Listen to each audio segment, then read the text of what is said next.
call to order the May 20th, 2014 regular call board meeting, Fairfield County School District Board of Trustees. Ms. Brown, was there notification of the meeting for the public? Yes. And confirmation of the quorum? All right, looks like 6. I'll entertain a motion to enter executive session. Madam Chair, make a motion to enter executive session to discuss Legal and contractual matters and personnel as well. Thank you. Is there a second? Second. Where'd that come from? Ms. Cunningham, thank you. All those in favor signify by raising the right hand. We'll exit to executive session to last no later than 6:30.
I wish it was a story that cool.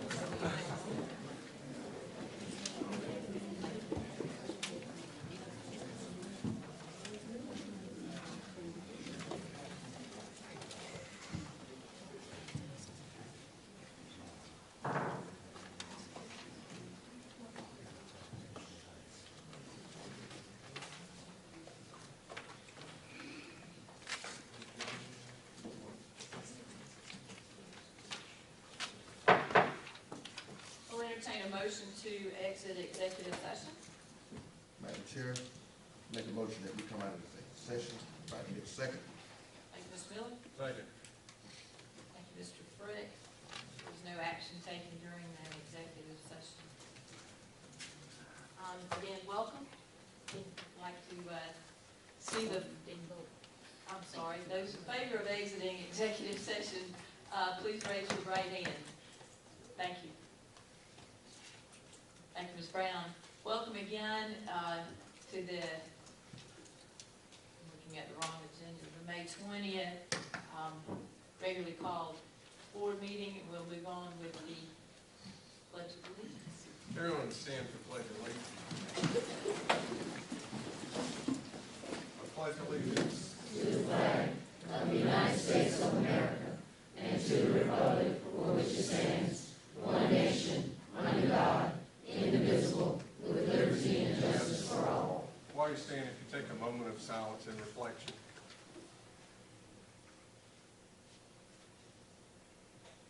Thank you. Madam Chair. Madam Chair. Madam Chair. We're going to move on with the agenda. You can, but I have a question. It's my understanding the Supreme Court ruling stated that government meetings, bodies can now have prayer. So I would like to move that the board start back putting prayer on the agenda.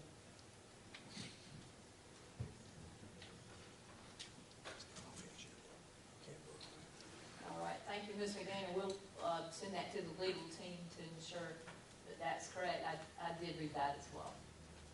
Okay, so we go to the next meeting, or if it's correct, you just want to go ahead and put it on the next agenda? Right, we'll let them weigh in on that. Yeah, but my question is, And make a recommendation. okay, my question is answered. If they determine that it's okay, you're gonna go ahead and put it on the next agenda, or are we gonna vote on it at the next meeting? We'll put it on there. On the agenda to vote on? No, we'll just add it to the agenda, Correct. if that's in fact the a legal thing that we can do, yes. Thank you, ma'am. All right, we move to the approval of the agenda. Madam Chair, I need a motion on that. Yes. I so move we approve the agenda. Second, Madam Chair. Thank you. All those in favor of moving forward with the agenda tonight, signify by raising his right hand. Thank you. That's 6-0. Public comment. Madam Chair, we have one public comment, Dr. Mason.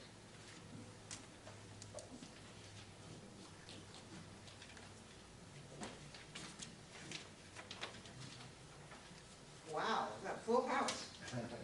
Good afternoon, board members, Mr. Superintendent, and all of my friends out there. I want two things that I want to address the board with tonight. One is I want to congratulate you folks for what you have done to support the arts since many of you have been aboard. It's been remarkable. So many of you know who know me for 21 years. I've been pushing to try and get the arts. Isn't that true, Andy? As an intricate part of the curriculum in this school district. And it's been so rewarding to see you vote favorably. Ms. Neal, who's a very good friend and somebody I love and respect as a teacher, she has been so rewarded to take her drama class on a trip that she could never go on. You all know this community doesn't have a lot of wealthy people, not in the school system. And if you don't support them in the arts, they aren't going to get it. Their parents can't afford to have private lessons in piano and voice and everything. So if the board, the school system doesn't give it to the children, they aren't going to get it. So thank you, folks. Please keep that up. You're doing a wonderful job.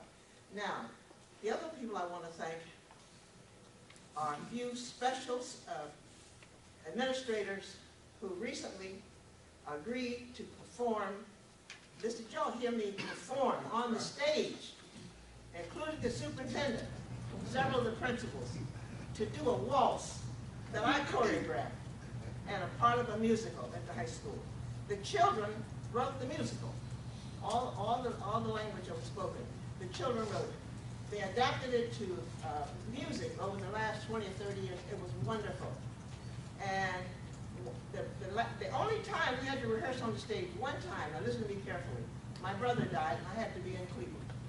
And I called Dr. Hardy, and I said, listen, I can see from rehearsing with you, you're a dancer. She said, I'm afraid I am. And I said, I want you and Mr. Green to lead this thing. And you know what she said? Dr. Mason, I will not let you down. And God knows, when I came to that performance, do you all know how unusual it is to have principals and the superintendent and central office administrators performing on the stage with the children? I mean, that's extraordinary. I've been in education, I think it's 43 years, and I've had some wonderful programs, but I've never had that particular thing before. I've had parents up there, but not our school superintendent. Now, what they don't know yet, I'm going to twist their arm to do that to open school this year.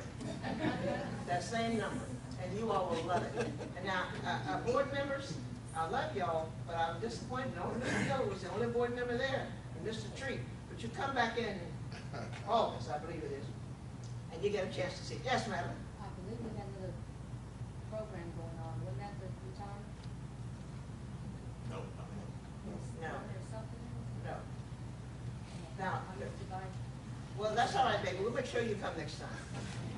Now, the other thing, and you need to hear this, board members and our friends out here, that disappointed me was the small size of the audience. Now, folks, we have to keep working to culturally improve what's happening with our community. Because it was a football game, it'd be pouring down rain and everybody's there. But when it comes to teaching and learning in other areas, we're still having a hard time with our community. So we've got to work together to improve that. And I know when I see what the board is doing to try to suggest that we have some better understanding. Now, one last comment I have to make, y'all scared. I stick to my 5 minutes. Mr. Twitty, are you here? Mr. Twitty is our purchasing, what's his title? How about that? Now, I'm going to talk about Mr. Twitty. He said something that night that left my heart singing, folks. He looked so handsome when I went, all the men in these beautiful black suits and bow ties, and all the lady administrators and these beautiful skirts. And, I mean, it was so elegant. And this fine man came over to me. I don't know him that well. He took my hands and he said, Dr. Mason, listen to this, folks. He said, I want to thank you for teaching me how to waltz. I said, come here, son. And my sister was with me. I said, tell her that I want a witness. And he said, am I telling the truth? He said, thank you for teaching me how to waltz. You see, we want the children coming along now who Mr. Green and some other fine folks having these bow ties to know that they're elegant. And we're not going to accept anything else but elegance from them. Is that right? All right. So now, I want to thank you folks. Everybody who was in the waltz that night, stand up for a minute, please. Come on. There you go.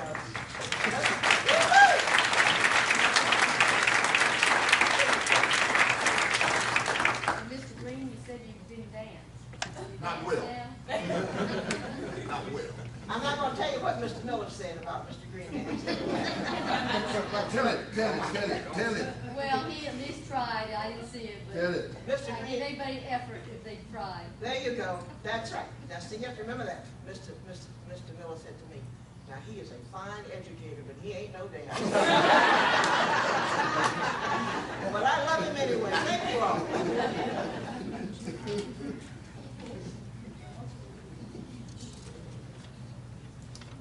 Thank you, Dr. Mason. We'll move on to presentations and recognition.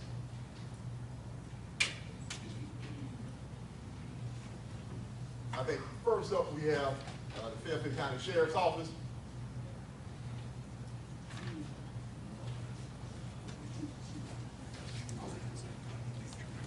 We'll let Officer Douglas go ahead and take it from there. I think he can handle it.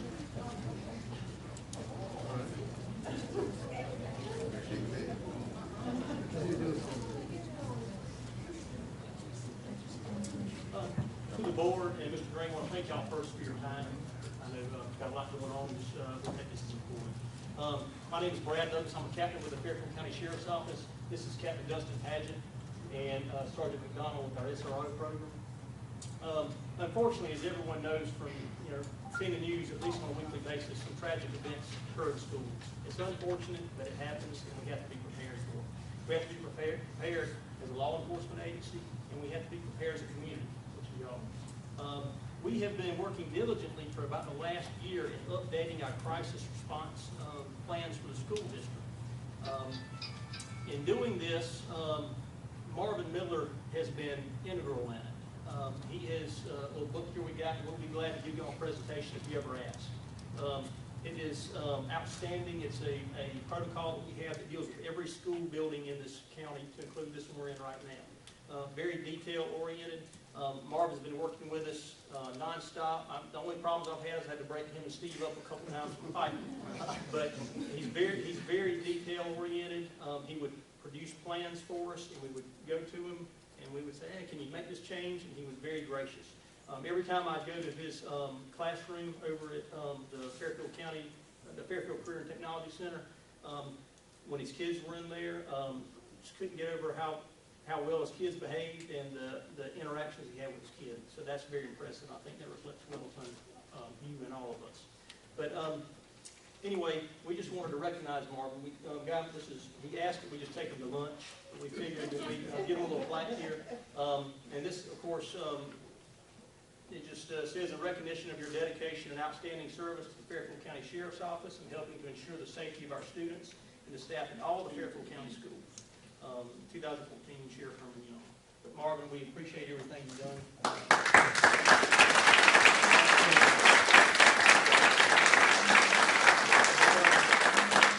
Again, a very small token for the time, and I would even say he came in on Christmas break. He would come in and meet with us because we were working so hard on getting that done.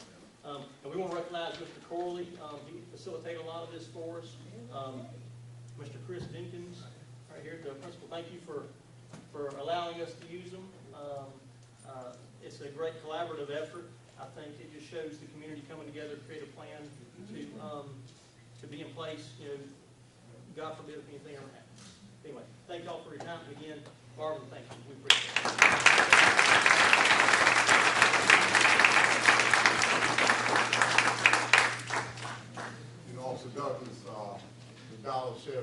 just want to say, on behalf of the school district, we'd like to thank you for your dedication to ensure that we can maintain a safe environment for all of the students in Fairfield County. I tell people often that parents are more concerned with safety than they are with anything else.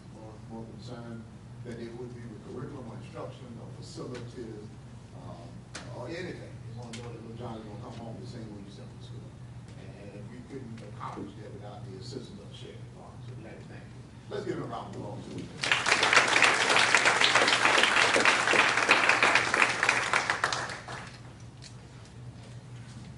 Next up, Transportation Department. I think I saw Mr. Miller back here, Ms. Milton.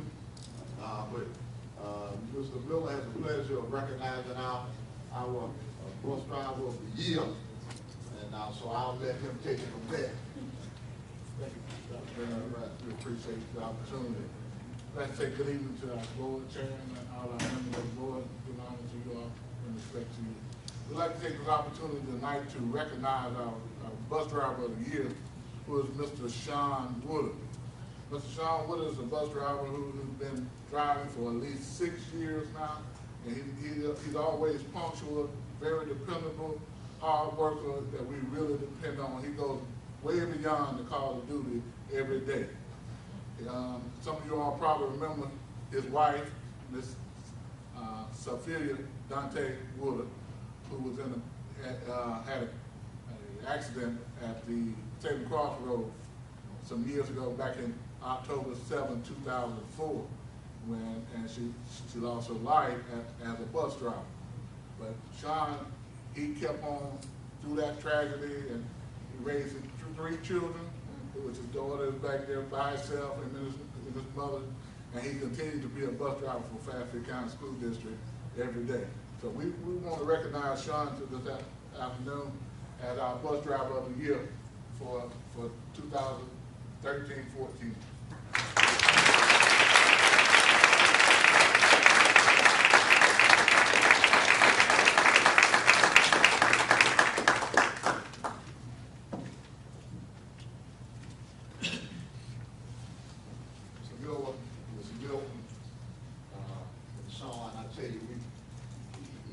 We couldn't do what we do, we can't get them to school. That's the first thing we have to do, is to get students here. And I'll tell you, we have one of the most outstanding transportation departments I've had the pleasure of working with. So we'd like to thank you for your continued efforts and continue to do an outstanding job. Appreciate it. Next, we have Fairfield Middle School. I see Dr. Hardy here.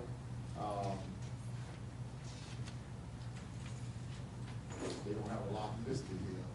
Recognize the Tony McKinney, Tony Armstrong.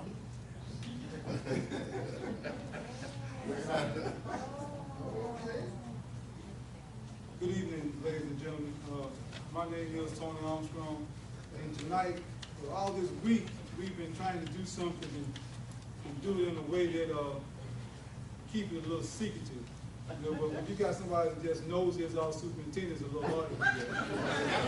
Okay, don't worry about it. What I would like to do is, these gentlemen standing before me, and these gentlemen, these mentors standing to my right, and this is Dr. Holly, the principal of the school. She was in on this. These are a very small portion of the Griffin Bowtie Club.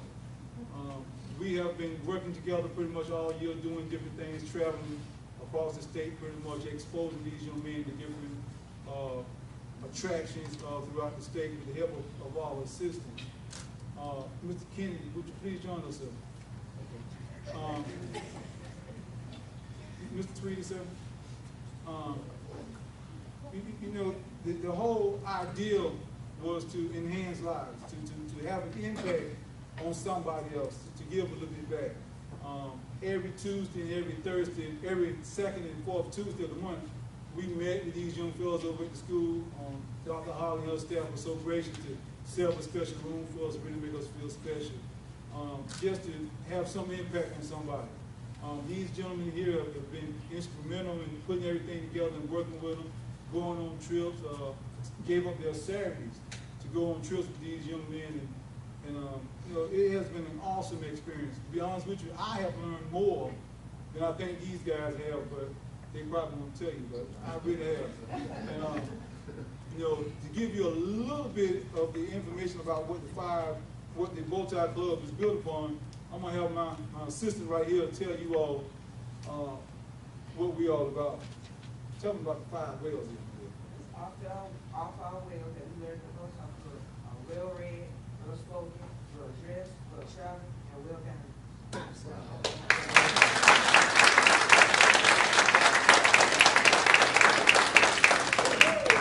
And you see, the honest truth is, none of this could have been possible without the assistance of these gentlemen, without these kids being here, and most importantly, without our superintendent, Mr. Green. Mr. Green has been, he's been a total package. You really want to look at it. So what we would like to do today, Mr. Green, just turn the camera down. What we would like to do is present to Mr. Green a plaque from the Bow Tie Club, and it reads, Griffin Bow Tie Club recognizes Superintendent J.R. Green for the appreciation of his services, dedication, and commitment to the students at Fairfield County School District for the year of 2013-2014. So Mr. Green, congratulations.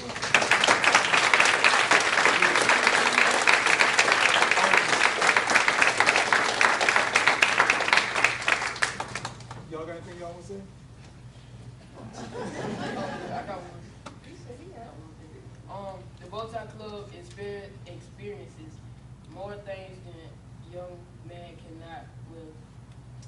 can stay off the street and start doing drugs and stuff. The Bow Tie Club is most of the one things that can keep you from doing bad or staying out of trouble.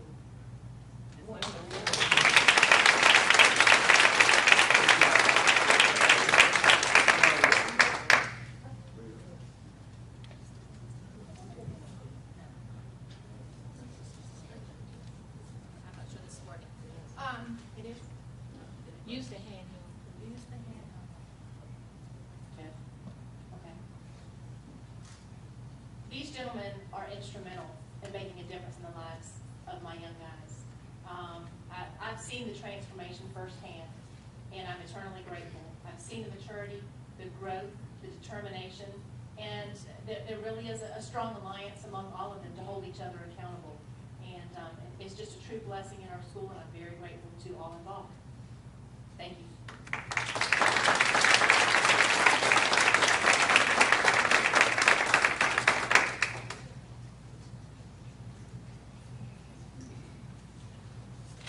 Great job. First of all, let me say I'd like to thank Phil Armstrong for recognizing me. It's funny, I asked my administrative assistant earlier today, I said, what is Fairfield Middle School presenting? And she kind of told me a lot. She told me something they were presenting, and I said, okay, because they didn't really have anything listed. And I saw Brother Armstrong out in the hall, and he was looking pretty sharp, but but he comes on the board meetings anyway, so that wasn't necessarily a surprise. But I'm truly humbled by his recognition of my involvement and what we've done with the Bow Tie Club. But as I say, it's really not about J.R. Green, because we couldn't accomplish that without the help of people like he and those other mentors that are part of this initiative. So I'd just like to say thank you. I appreciate it.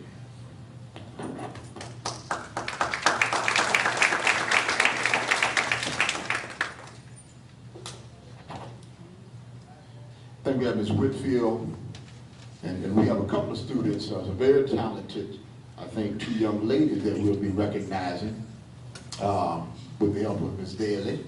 But I'll let Ms. Whitfield go ahead and make the first presentation. Thank you. She can handle that. Mr. Green, they told me you were going to do this job, but they say, be ye always ready, because he does hand over the microphone every now and again. The first young lady I want to recognize is Takaya Willingham.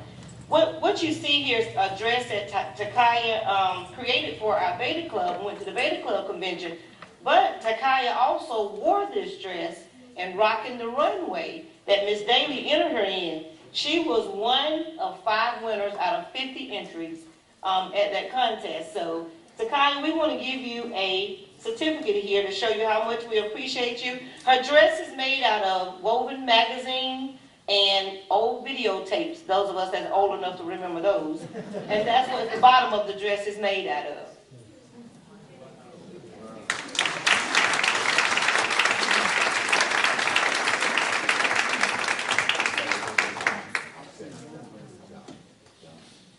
Good work there, I think.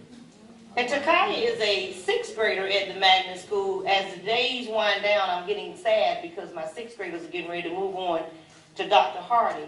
But it always makes me proud when I look up and see that they're going to the middle school and they're still doing well once they get up there. The next young lady I want to recognize, I still have her for one more year. She's a fifth grader. And this is Salacia Jackson. Salacia, if you'll go right there, she wants to show the board her painting once she gets finished taking her picture with it. Salacia won $100, and she beat out a lot of older students in the South Carolina Department of Education Fresh Fruit and Vegetable Program drawing contest. She represented her copy of the painting at one of our PTO meetings. It's an impressionistic painting. I must give credit to Miss Daly. Miss Daly is an awesome art teacher, and she has done magnificent things at the magnet school. She came the same year that I became principal there, and we have won numerous awards under her leadership as our art teacher. So, and she's my teacher of the year this year as well. So, but congratulations, Glacier. We brought her a painting because we wanted to show all the board members what a fantastic job that she did with her painting. I was just so very proud of her. She has her copy at home. That's my school copy. All right, then. Thank you so very much.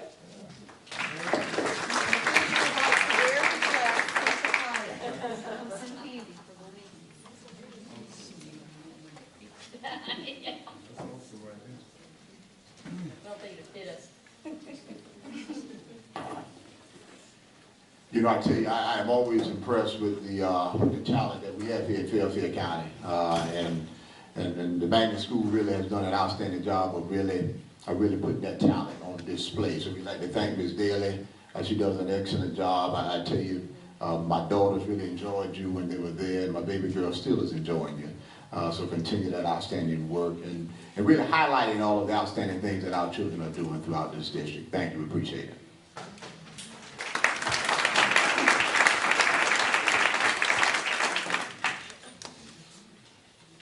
Next, we'll be recognizing Fairfield Magnet School for Math and Science for the Department of Education's Fresh Fruit and Vegetables. No, we just did that. We did two at one time. Thank you.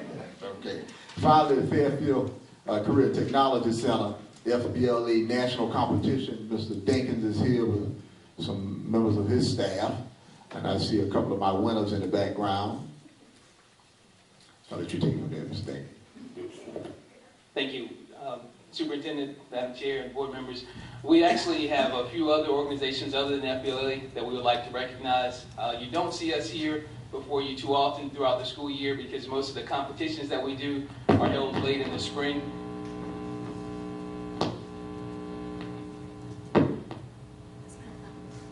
While we do keep our students very busy, some of the things we do are not things that we want to bring in unless you want us to bring in a concrete bench or a storage house. We can do that if you want us to have that kind of thing here before you. But we want to come tonight to recognize a few of our students who have done some things that we think are pretty amazing. We have first a group of students who earned a certification this year called a Serve Safe. If anyone has ever worked in the restaurant industry or had a restaurant background, then you recognize how important and how vital that Serve Safe certification is. So we're going to bring forth Ms. Patty Reed, and she's going to call our students, and she can give you a little more information about that Serve Safe certification and how that all went through with the Clemson Extension Office. Thank you. Laws are changing with food service all over the United States. A lot of states have already gone to Serve Safe certification. It's a nationally accredited program. If you work in Georgia, Florida, some other states like that, you have to have this to work anywhere in food service. South Carolina this year is passing laws that is going to start to mandate that. Beginning very shortly, as soon as this law is finalized, somebody in that establishment on every shift must be Serve Safe certified. I had 19 students to take the Serve Safe certification, and I had 19 pass. Wow. So 19 certified. first time doing that, so we were real pleased with that. We were really, really honored, and we appreciate the Clemson Extension helping us with that. They helped come in and train one day, and they tested all on the same day, and somebody else did the testing, and I got to kind of watch, and I was like a proud mama. All right, if you took the service safety certification, if you would come up, I don't have a lot that were able to make it tonight. A lot of my students are working, and this is going to get them a raise, by the way. I'm pretty sure of it. They're already working. All right, Shakisha Young.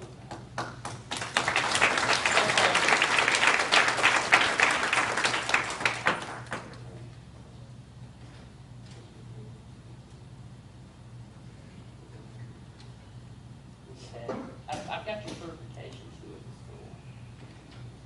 Yeah, we'll be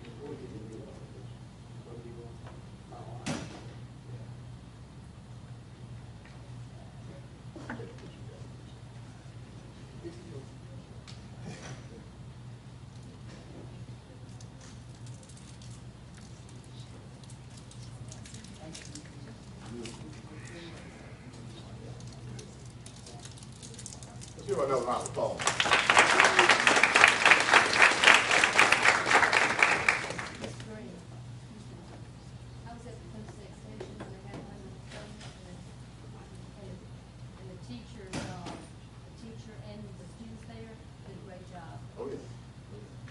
And what Ms. Hartman is referencing is that the culinary arts program catered dinner that was sponsored by the Clemson Extension Office. So Ms. Reed and her students were there to provide the food and also to provide services during that event. And I think Ms. Hartman was there for that. So Ms. Reed definitely said thank you for your commentary. Also, we have other students who have earned certification. We're going to bring forth Ms. Gaither. And Ms. Gaither is our cosmetology teacher.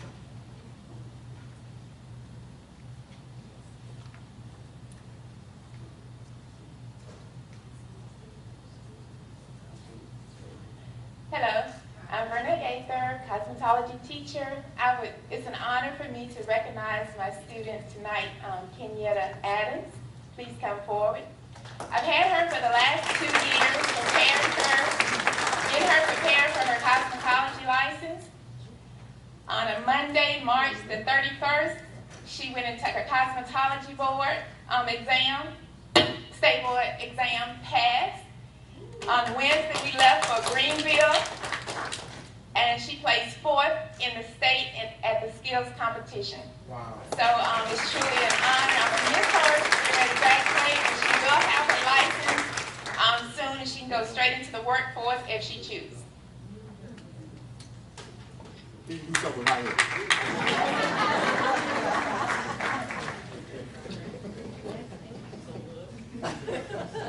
We have students who participate in a program called Skills USA. For those who did go to a career center or vocational school, as it was called, it's the form of VICA.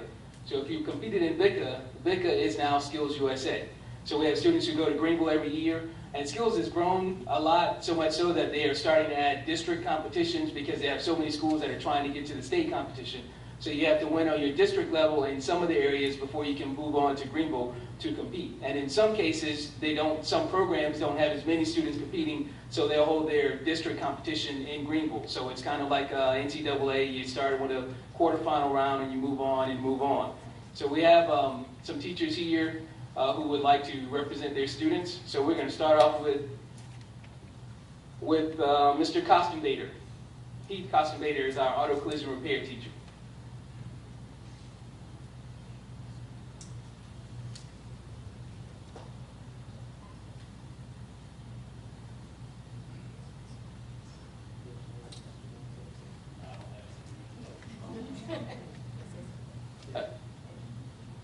Hello everyone, I'm Heath Costume-Bader, I'm a collision repair and refinishing instructor. I had 3 students compete this past year at the Skills USA competition. Wyatt Adams competed in the estimating competition. He placed 2nd.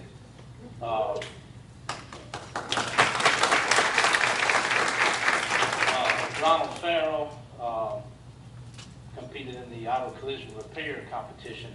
He finished 7th out of 16. Sam Joyner, he competed in the automotive refinishing competition. He also finished 7th out of 16. These students weren't able to make it this evening, but it's difficult for these students to compete. You know, they're out of their comfort zone when they go to a place like this. The competition lasts about 8 hours. It's on a Saturday. Well, no, it's on a Friday. So it's pretty tough on them. And but it shows them they can leave, you know, Fairfield County and compete with students across the state and finish well. And I'm certainly proud of them.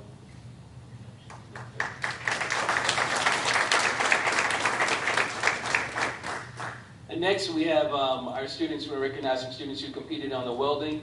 And Mr. Legg is our Teacher of the Year. He could not make it here tonight, but we do have a couple of his students that are here. One of our students in particular, Mr. Kadeem Hopkins.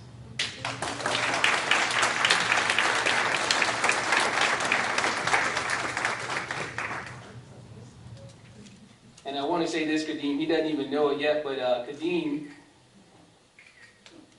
is the Welding Student of the Year.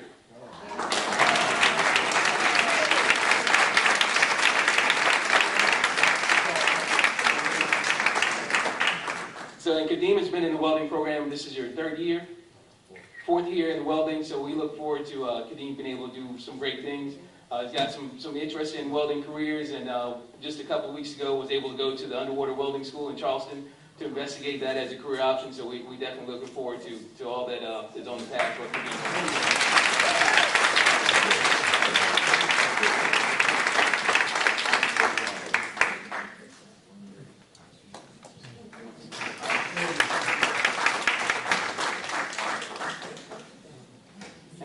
I want to make sure I don't overlook any of the other welding students.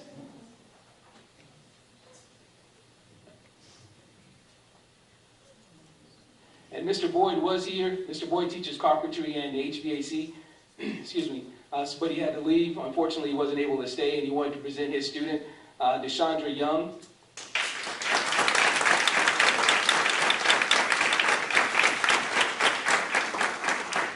And I'll say this while Deshandra's coming up. Mr. Boyd is super proud of Deshandra because she got to Greenville and was competing and realized that the project that they were working on was Deshandra's just finished her second year, so this was a really advanced project. And the other teachers were just watching her like, wow, she is still going. She is not giving up. There are other students that have been in 3 years or 4 years in carpentry and just decided, you know what, man, I'm done. I'm not going to win. I'm tired. I'm going to quit. But Deshandra stuck right with it. And, you know, she is there. She's also a student in the HVAC program. So we are very proud of Deshandra because she is one of our few non-traditional students. And if you're familiar with career technology education, non-traditional students are a part of our school report card. And what that is students who are outside of a field or they were involved in a field that is normally dominated by one sex or the other, such as, you know, just young ladies in carpentry, young men taking cosmetology, that type of thing. So we're very proud to have Deshandra, very proud. She's a very good representative of our school, so we look forward to all the things that she is going to do. And you're interested in a career in architectural design. So,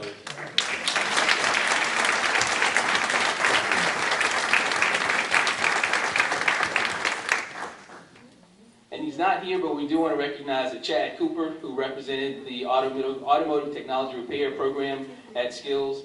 And Chad, I think, finished 4th or 5th, actually, in his area.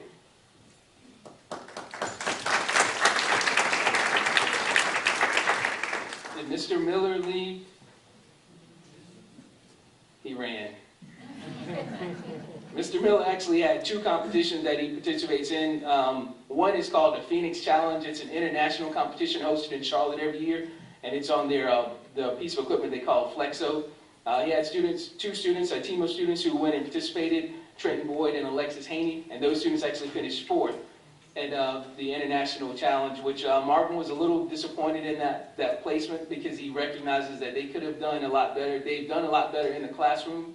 So I think the nerves got the better of them in that international competition when your biggest component or your biggest competitor is from Canada and they bring a team of about 12 people and you're standing there with a team of 2. That can be a little intimidating. So, you know, they did well to finish 4th. So we want to recognize those students as well.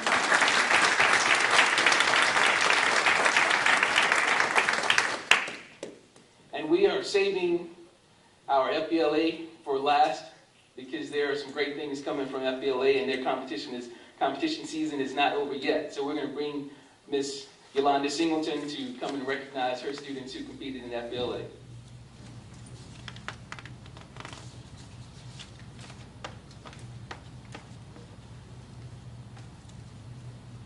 Hello, I'm Yolanda Singleton. I am the business instructor at Fairfield Career and Technology Center.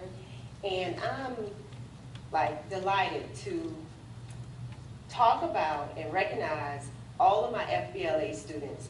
We went to district and state competition this year for 2013-2014. I took 12 dedicated students with me to district, and all 12 placed.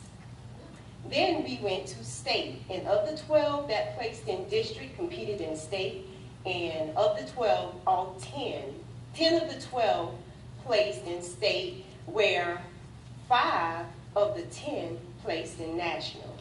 So that's a great achievement.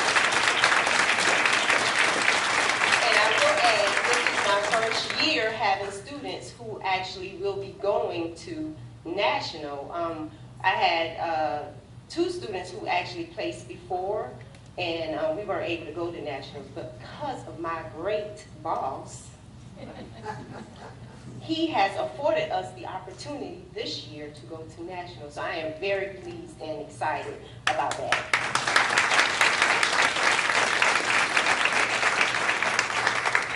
So what I will do is call one by one, and as I call them up, they'll come and I'll explain to you or let you know what placement they made. First and foremost, the group that is going to represent Fairfield Career and Technology Center in Nashville this summer placed first in state and district in e-business, and I might add, I taught them how to develop websites as well as how to use Photoshop. So they incorporated all of that in e-business, and they placed first. And that would be Brandy Bell, Tanya Mixon, and it's Joseph Deli.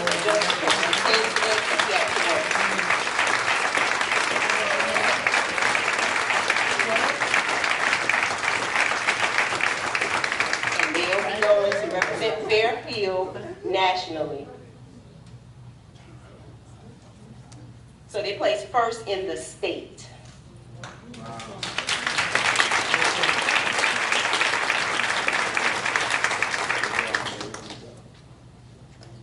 Next, I'd like to recognize the next group that will be going with me nationally, and I'll say in district, they came in 5th. However, they stepped their game up, and in state, they came in 3rd in website design, Alexis Thomas and Antonius Bell. Alexis, this is her first year in website design, and she is a phenomenal. I love Alexis. She does very well in this category.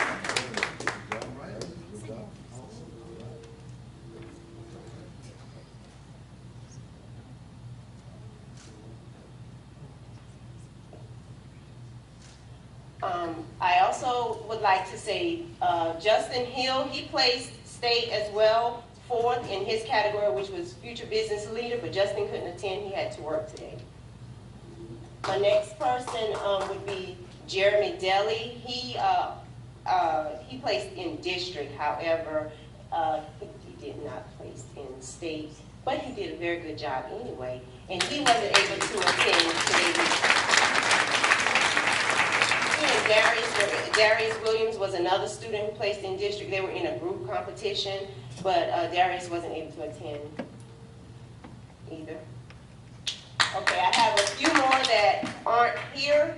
Martisha Wright, Carissa Roberts, as well as, and then I also have in another category, the category was electronic career portfolio, and Gregory Adams, he placed first in district, and then he placed 4th in state. So, very, very good.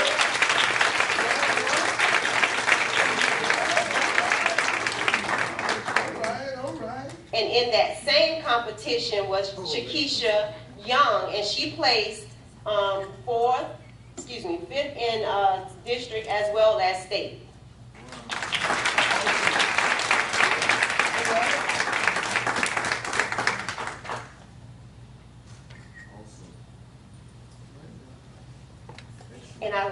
picture with my students, please. All right now. Come on in there. Get another, right there.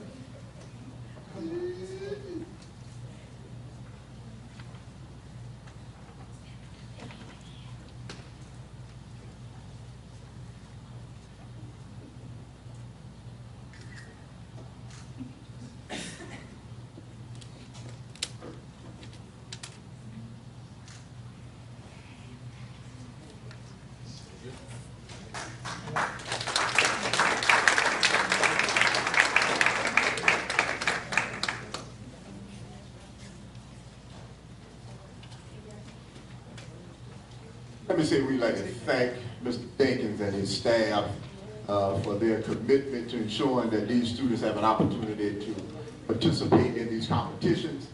Very often it is seen as a little extra work to prepare our students for competitions, but it kind of shows you where you are as it relates to students who are throughout the state and more importantly, even throughout the nation. And so we see that our students can compete with students anywhere.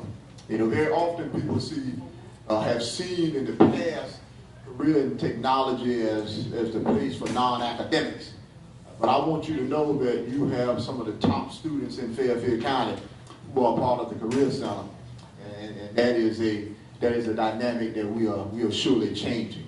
There are careers that are appropriate regardless of what your future may hold. So we'd like to thank Mr. Dinkins and his staff. Let's give them one final round of applause.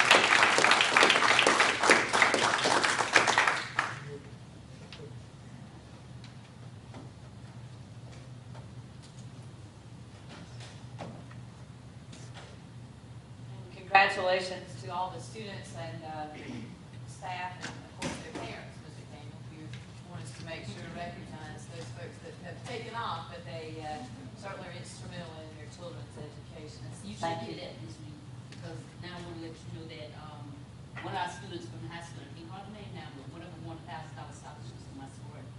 So I think that's like great things everywhere. All right. They are. Thank you. We'll move on to the approval of the minutes. We have the board minutes from March 18th, April 8th, as well as the special call meeting on April 22nd. Madam Chair. But now when I read those, did anybody else review the minutes before they were sent out to us? I've read them. They weren't not before. Some of the motions and things are not correct. So, I don't know how you want to, whether you want to take the motion and then we bring back the changes to the next meeting after we send them to Ms. Brown, or what? But 3 sets was a bit much to read, but there were quite a few conflicts. So I don't know how you want to handle it. Can you be specific? Well, there was one vote that I was listed as abstaining on, which I did not abstain, I did vote for. And there were some other things, and I didn't write them all because, like I said, there was 3 sets for us to read with everything else, so it was a bit much. I mean, am I the only person that saw anything that was? I guess I'm the only one. I read them. I didn't see anything out of order on that. I read them. I mean, like I stated For the board, I'm not, whatever, if we don't have a motion, then we certainly aren't going to go forward with it. But at the same time, we've got to get some minutes approved, so. But my only concern is that from others. The minutes are our legal document, and I've said that so many times, and I mean, I know we want to rush and get them done, but when we long gone off this board and someone may need to go back and do some research, they really need to be accurate. And if we, like I said, if we want to approve them, then we can approve them, and bring the changes so that the changes will be on the record at the next meeting. I mean, it's your pleasure as the chair, but there are errors that need to be corrected. And I'd be more than happy to bring them at the next meeting, but with the short notice and the time we received them, I just didn't have time to get them all written down. Madam Chair, with that said, I'd like to make a motion that all 3 set minutes be approved with Ms. McDaniel, she sees something that's in there, be corrected, providing a second. Is that all right? Except not just me, I could be the only person. I thought that's what you I don't meant. see why we don't just wait another meeting. Second, we've got a motion by Mr. Miller, and then Mr. Frick has made a second on that. I think that if there are any changes that you'd like to see, as I've asked before, if you'll email those, I think that would be an appropriate way to get those changes made. Email those, please, so that they'll be in writing. But they will be presented at the next meetings so that the changes are on the record.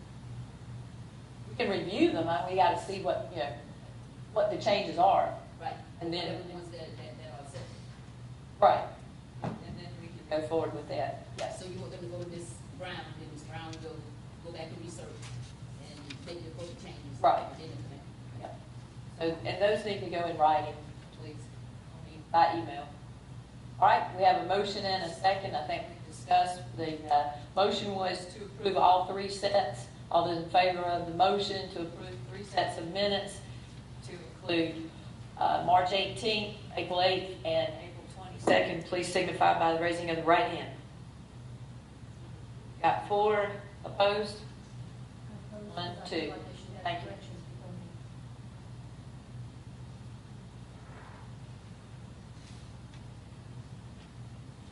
Superintendent's report.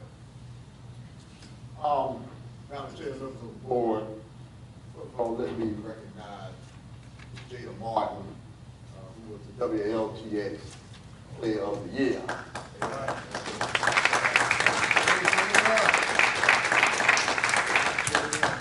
For those of you who do not know Jada, Jada is an outstanding athlete. She was probably most known for her basketball abilities, and she was playing college basketball when she reached Fairfield Central High School. But also Jada is an outstanding student. I think Jada may be number 2 in her class, and truly the epitome of a student athlete. Always conducts herself as a young lady at all times. So we'd like to recognize Jada for doing such an outstanding job representing Fairfield County. Also, I'd like to remind everyone of the Hall of Fame Gala that will take place this Saturday, May 24th, at the Carolina Event Center in Winnsboro, South Carolina. We're very excited about our first induction class, and I see one of our inductees in the back there, Mr. Kennedy. But we're very excited about the opportunity to launch this initiative. We were very excited about it last time I spoke to Ms. Fowler. We had several people who purchased tickets over the last few days. So we're looking forward to a very robust crowd as we recognize these individuals. So if at all possible, we'd like to remind the public to come on out and help us celebrate this first induction class.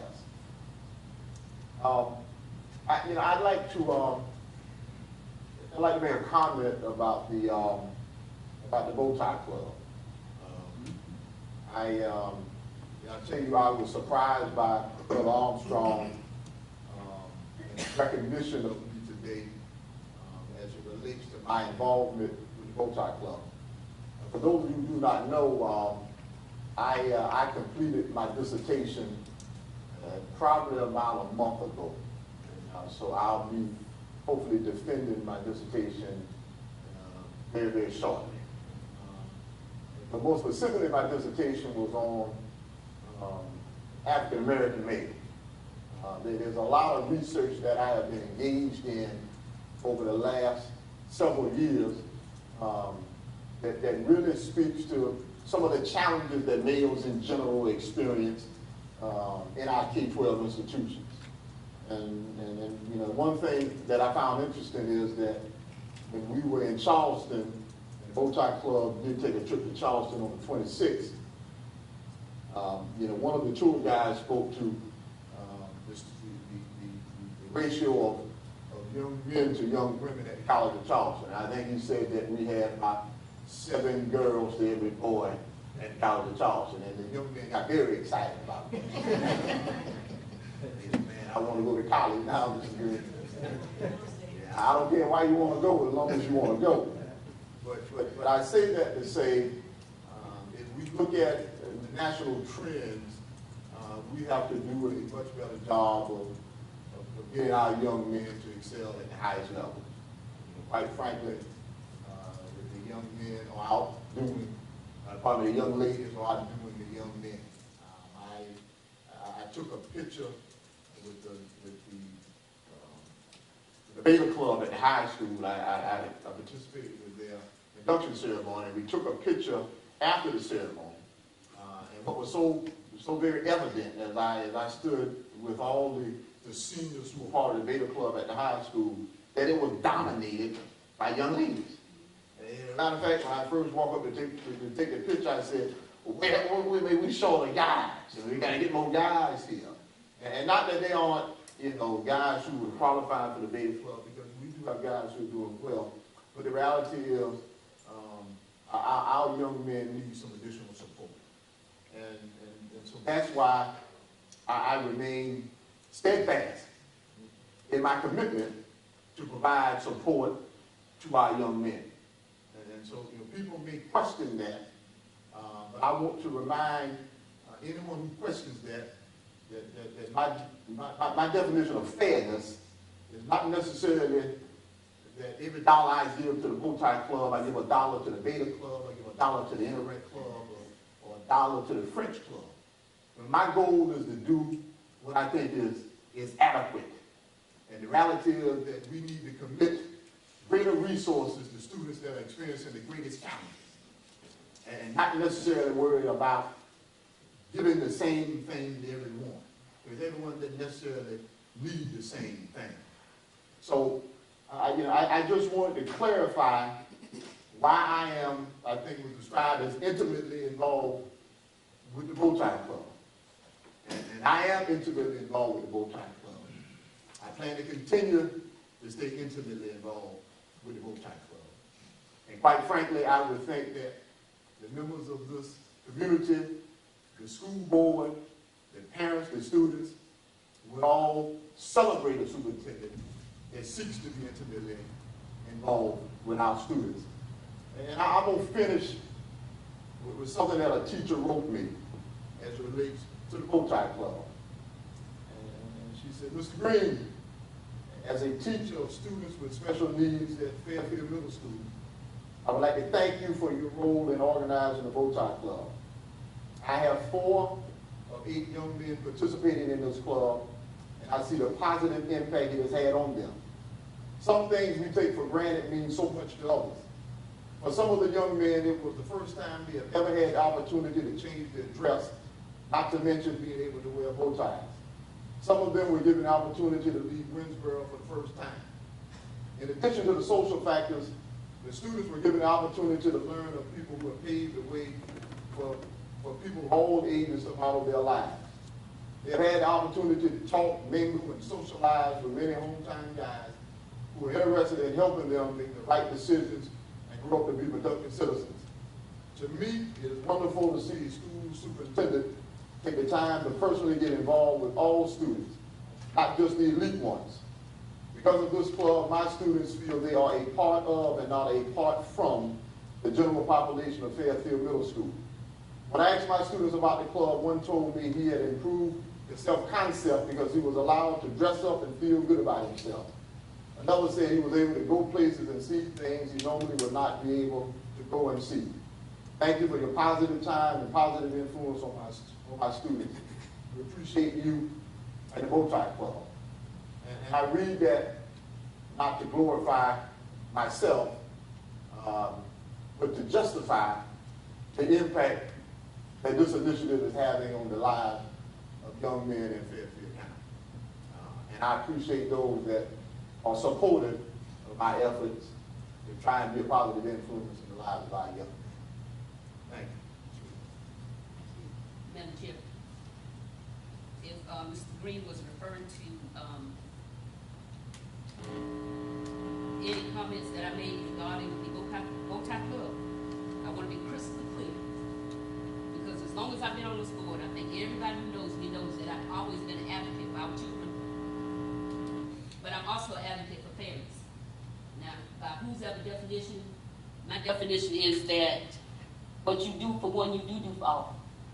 Because there are children in outlying areas, and the principals are spending money making sure that those children have opportunities that you're using government money to make sure that others have. And yes, it was a joy to see these young men up here, but it's also a joy to see every child in this county and every child in the school district be granted an opportunity. And let me remind you what the Bible says. Or Holy Spirit, and I'll let you read the rest of it. But to use this as a platform to address something that I addressed when I was concerned about making sure that all of our children were treated fairly and given an opportunity to travel and take advantage of government money. I said it, and I meant it, and I believe it, and I will continue to push for it.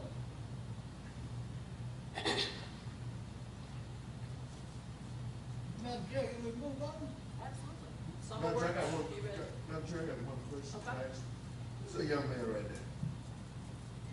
there. That's Mr. Roof, that's the new project manager. Mr. Roof is, Phil Roof has been doing an outstanding job. He's come on board and it's really worked very hard to get this project off the ground. We may have him make a few comments a little later. Okay. Thank you for recognizing that. All right, next up, summer work hours.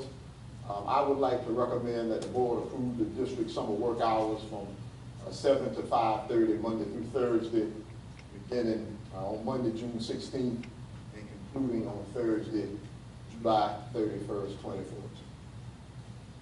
Madam Chair, I make a motion to accept superintendent's recommendation on summer work hours. I second that. Madam Chair. Thank you, Mr. Cunningham. Mr. Miller, any discussion or questions? Madam Chair, we're going to post those hours so that all the parents in the community is aware of what those hours are. I'm sure they will be. They were last summer. We're going to post them in the local newspaper. I'm not sure if they were again or not. Yeah, I'm not sure about it. I don't know if we did. I think it's on the website. It's possible we would put them in the newspaper so they can be aware. That's possible, yeah.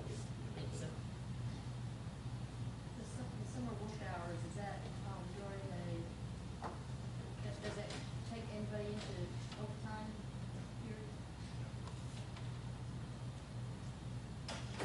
All those in favor of the superintendent's recommendation to approve the summer work hours for the district, 7 a.m. to 5:30 p.m. Monday through Thursday, beginning June 16th, concluding Thursday, July 31st, signify by the raising of the right hand. 6-0, Ms. Brown, thank you. Madam Chair, members of the board, I recommend the board approve the facility use request for the Fairfield Central High School mega class reunion for classes from 1990 to 1999. It will occur on Saturday, August 10th. They're requesting the waiver of all fees. Actually, I think they have requested the 9th and the 10th. The 9th currently is not available. I think they're looking for a second option, maybe the middle school or some other option. But I am requesting that we waive fees for the mega class reunion.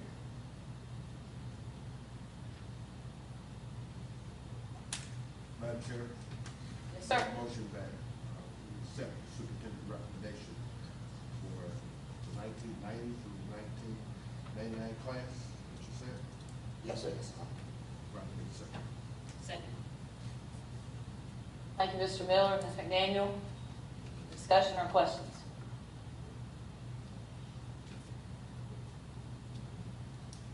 All those in favor of the superintendent's recommendation to approve the facility usage request for the mega reunion and waive the fees, signify by the raising of the right hand.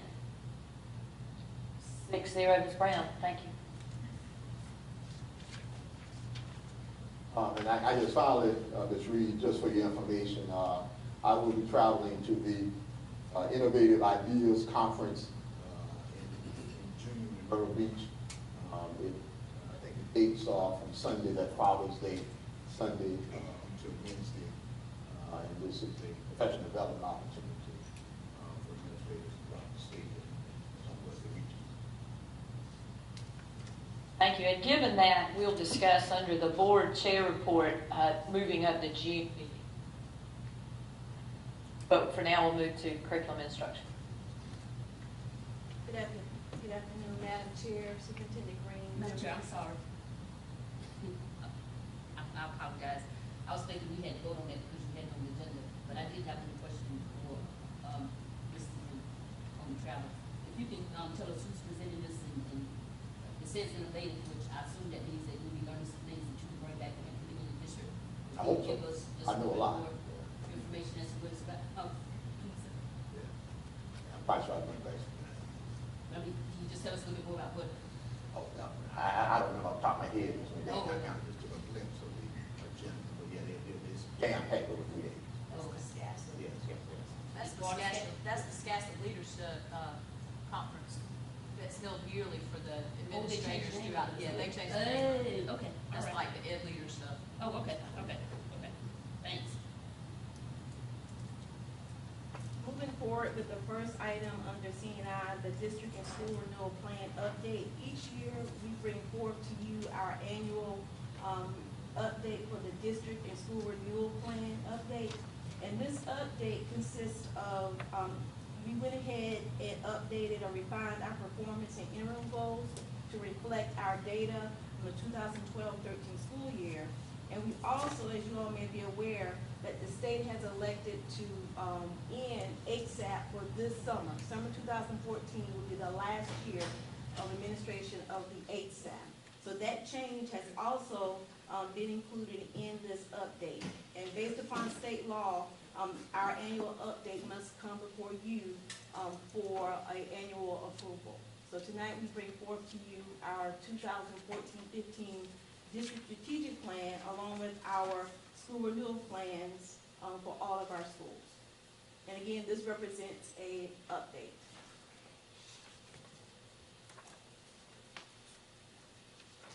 You need a motion on it? We do, please. Madam Chair, I move that we approve the recommendation coming from the administration regarding the school renewal plans. And I second that, Madam Chair. All right, we have a motion. Thank you, Ms. McDaniel, Mr. Miller for the second, to approve the 14-15 district strategic plan update and the school renewal plan updates for all schools. Any discussion or questions? Yeah, I have two questions. The first, Dr. Edwards, you stated that the HSAP is ended. The question I've gotten from some of my constituents and some other folks, if you've been taking that test because you didn't pass it, with it, say, last year or two, or I don't know what time frame you're going to go back, how are they going to handle that? Are those people going to be grandfathered in, or are they going to have to take the new, what is it called, whatever the new test is? How are they going to handle folk who haven't passed it from previous years? Depending upon if they have or have not received the credits, the State Department currently is working on their procedures to determine how that appeal process is going to take place. For example, if a student made or was able to get all of their credits, their 24 credits, but failed to pass one or more portions of the HSAP, the State Department is still trying to develop procedures in relationship to if students or how students can appeal to actually get a diploma versus for those students who did not earn a high school diploma because they did not pass the HSAP.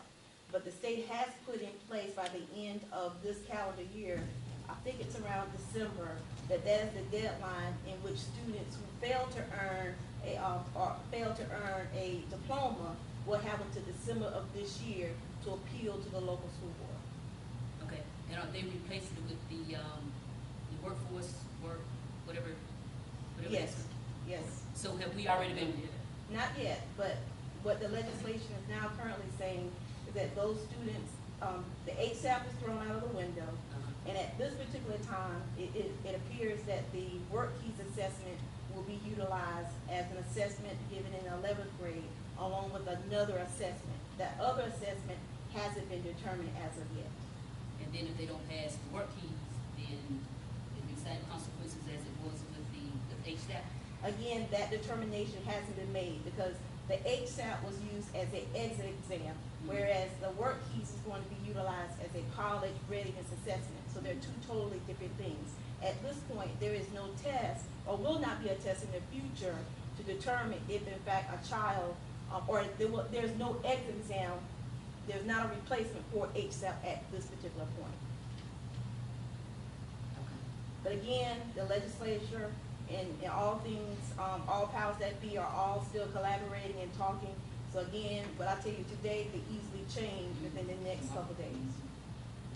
Okay, and the other question I had, I think I was reading somewhere in here, I think you all submitted something for the high school, design your own classes, I forgot what it's called. And I thought I saw something about HSAP. The next item. Next item, yeah. Yeah, that'd be great. All right, we have a motion and a second. Any other discussion or questions? Okay, hearing none. Hearing none, we will move forward with the vote. The superintendent's recommendation is that the board approve the 14-15 district strategic plan update and school renewal plan updates for all schools. All those in favor signify by the raising of the right hand. Thank you. That's 6-0. The second item is the approval of locally designed courses for Fairfield Central High School. And these courses are preparatory classes for our English 1 seminar, our Algebra 1 seminar, and our U.S. History Constitution courses, and our HSAP ELA and HSAP Mathematics. These were courses that students taught prior to actually taking the Algebra 1 or the English 1 or high stakes course in an effort to get them prepared for the actual Algebra 1 or English 1 or English 2 course. So this in many ways was just a preparation course that the high school felt that they wanted to create, so again, to better prepare our students for the high stakes test. Now when we did our research, we realized, and I tried to go back to several minutes, I could not find any documentation to support that we have brought these to you in the past for approval. So to be proactive, I wanted to bring these to you now to approve these elective courses for this current year, 2013-14 school year, and 2014-15 year. And these students received an elective for these particular courses. Again, to help increase our scores on those EOC courses.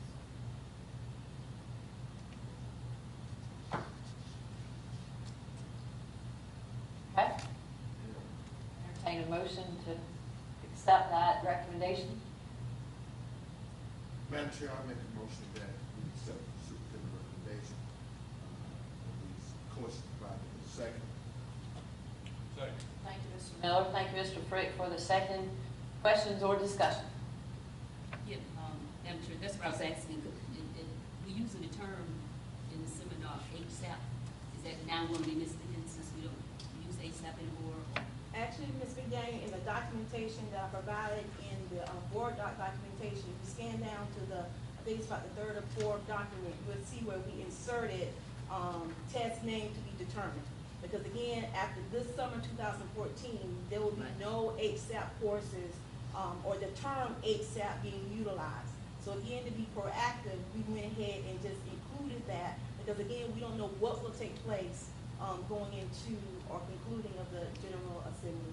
So whatever seminar we use, we'll follow whatever test, and if there is no test, then you will determine based on some other need.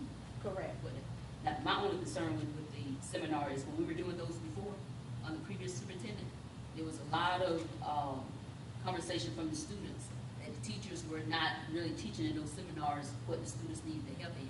So we're going to have some kind of way of because we've had these teachers to stay over, or either they teach These are during during regular the course, school day. during regular school day. So we're going to have someone to monitor to make sure that they're actually teaching the children, the students, what they need, and what they're supposed to be working on within those classes. Yes. Okay. Yes. Madam Chair. Yes, sir. I just think this is very good proactive. Better we can,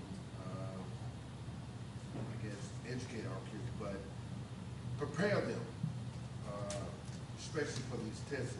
I think that a lot of the other states was doing it, and I'm just glad we're doing it now.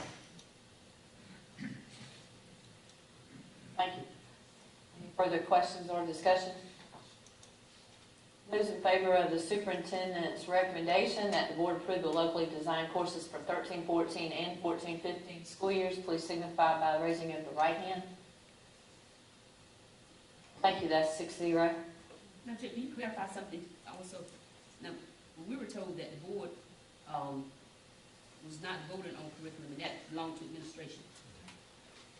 And now we are being asked to approve something that's regarding curriculum, which I agree with, but just for consistency in our process, you want to explain? Yeah, I explain that, Mr. Gaines. What the State Department requires is that the board approve all locally designed courses. And so this is a course that is not necessarily specified in the state curriculum guide, but this is something that we created locally. And that's because that's because they get credit for it? Well, I mean, so in other words, we are creating something that's special, if you will. And so this is what they call a locally designed course. I mean, this is not something we had to create a schedule code for, the course that we, in essence, created.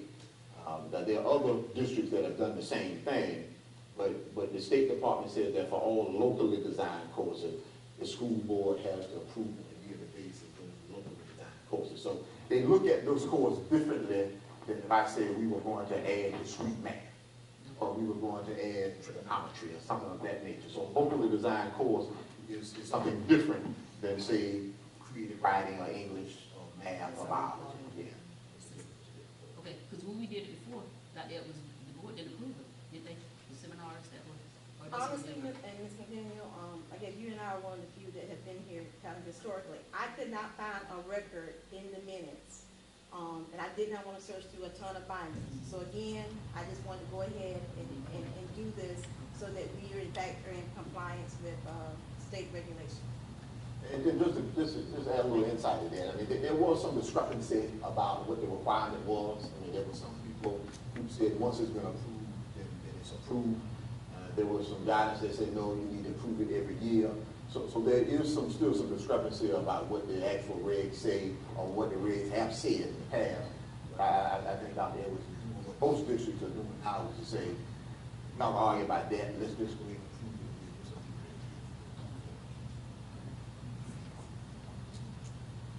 Thank you. The third item is an overnight field trip request for the STEM Early College Academy. Our rising ninth grade students will have an opportunity to participate in a residential program housed at the South Carolina Government Schools for Science and Mathematics in Hartsville. And we have approximately 14 students from Fairfield Middle School that will be participating in this program. And the program will be held June 15th through the 21st. And the students will have an opportunity to actually live on campus and be exposed to a residential environment. And they will also have the opportunity to take one STEM-related course. And again, I've included the website along with documentation for you to review. In addition, copies of the permission form and information regarding both side tech is also available. We're using a special revenue funding that has been budgeted to support the attendance of the students for the Go Sci-Tech residential camp.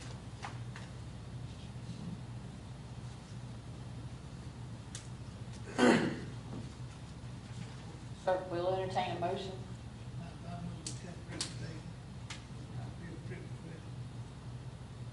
Thank you, Mr. Cunningham. I'll second that, Madam Chair. Thank you, Mr. Miller. Questions or discussion? Madam Chair, I think I missed that when I went through the packet. So, you said this was to go to school for math and science?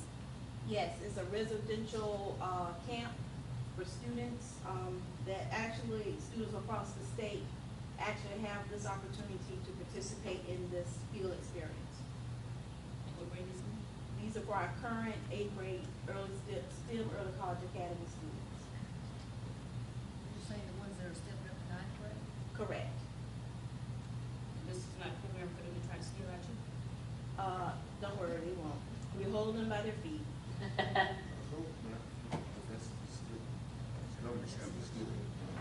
And I can tell you, that the liaison with the governor's school, she has been very, very. I know you. Okay, well, she has been very, very strategic and really trying to work very hard to, again, to give exposure to our students to this environment. And again, our students are very, very lucky to have an advocate on that end, making sure that our students have an opportunity to attend this worthwhile program. And just let me say, I mean, I think Ms. McDaniel, she acknowledges a legitimate concern. And of course, you always want to keep everybody's minds amongst you. And, I'll say we have developed a very good partnership with the Government School for Science and Math. As a part of their outreach efforts, they have been really making a concerted effort to really get more students from non-traditional areas to be more involved in this government school industry. So, more rural, more areas that look high poverty, because as a general rule, that's not really populates the government school. I keep my fingers crossed, Ms. McDaniel, that no one gets down to the government school and loves it so much that they say, Ms. Green, I want to come back home.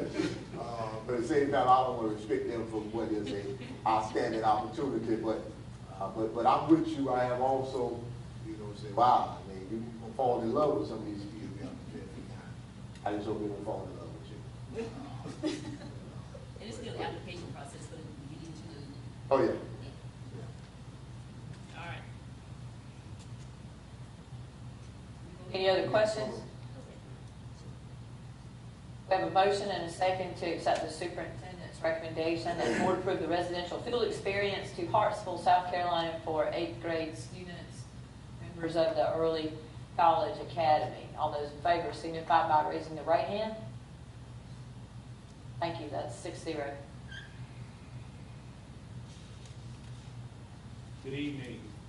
In your board packets, we have the April 2014 financial report for your information and review.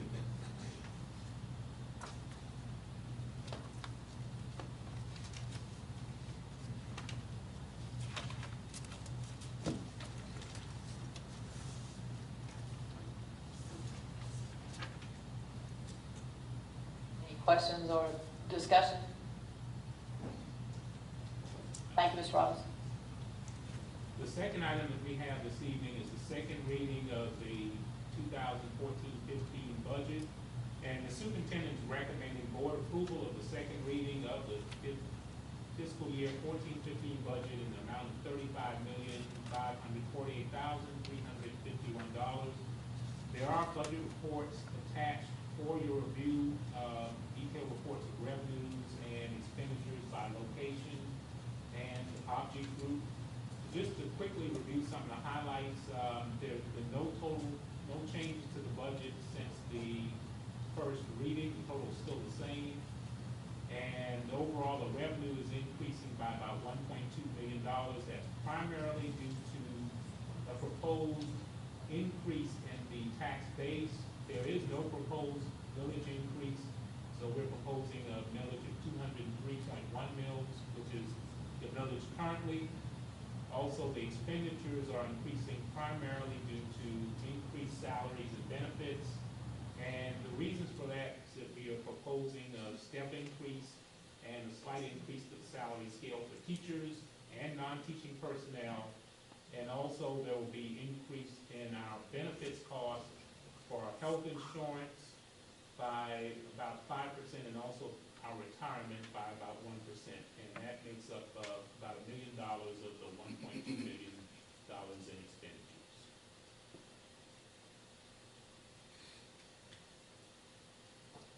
Madam Chair, Mr. President, supposed to make superintendent set the recommendation on the second reading on the budget. Thank you, Mr. Cunningham. Is there a second? Second. Mr. Frick. Questions or discussion?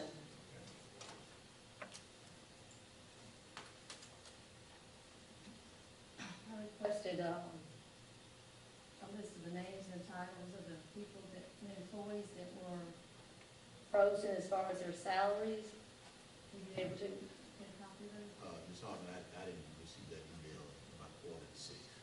When I walked in, I think you sent that sometime to staff this afternoon. Right. Yeah. Can I get that sent to me? Hard copy of that?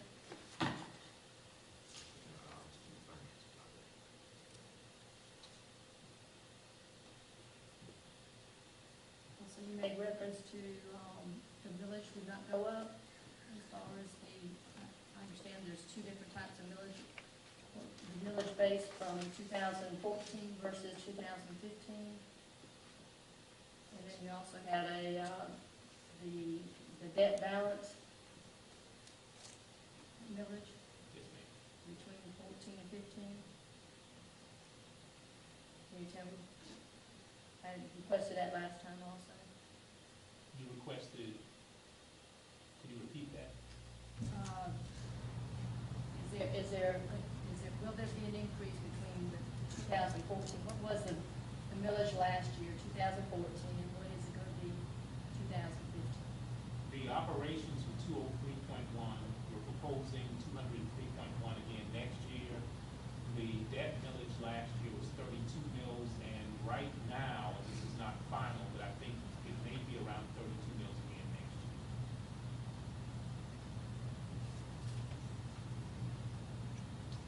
Okay, so when we go, Hopefully, within the next few weeks, we'll have a final thing. to the last reading, I hope so. Yeah, just to provide a clarification, Ms. Hartman, the debt service really doesn't have any impact on the general fund budget.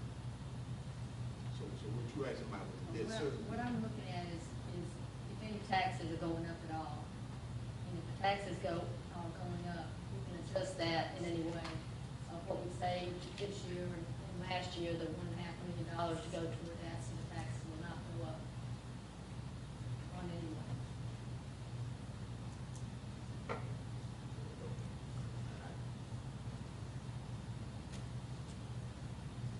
Madam Chair, just to follow up with Ms. Hartman on the debt service, I'm real concerned. At this point, we're going into second reading, that we don't know how much the debt service bill is going to be. And so let me go and speak to that, Ms. Reed. You know, part of the reason that we can't necessarily tell you definitively what it will be, you know, we'll say that we think it'll be approximately where it is now. There are some things, particularly as it relates to the assessed value, that we do not know. So the county has to set that. That's not something that we do as a district. So depending on, for example, as I explained to Ms. Hartman, we anticipated that the debt service millage would have been about 35 mills, but because the assessed value was higher than we had anticipated, it was actually 32 mills. And so we can't necessarily take definitively because we don't necessarily know where the assessed values are. We don't necessarily have information in terms of what revenues the county may have in terms of fee and lieu of taxes. And so there are other things that we do not know, therefore we can't tell you definitively. What I would probably say is it's not likely that it will be more than it was this year, just because the values are increasing. Okay, the fee in lieu of has no impact on debt service. That's operating. The county council or the auditor still should have given us a millage value to use in setting our budget. Now, yes, it may or may not change when the auditor gets ready to set the millage, but there should be an amount that they gave us so that whatever amount we're going to be requesting, you just divide it by whatever that value of the bill is for debt service.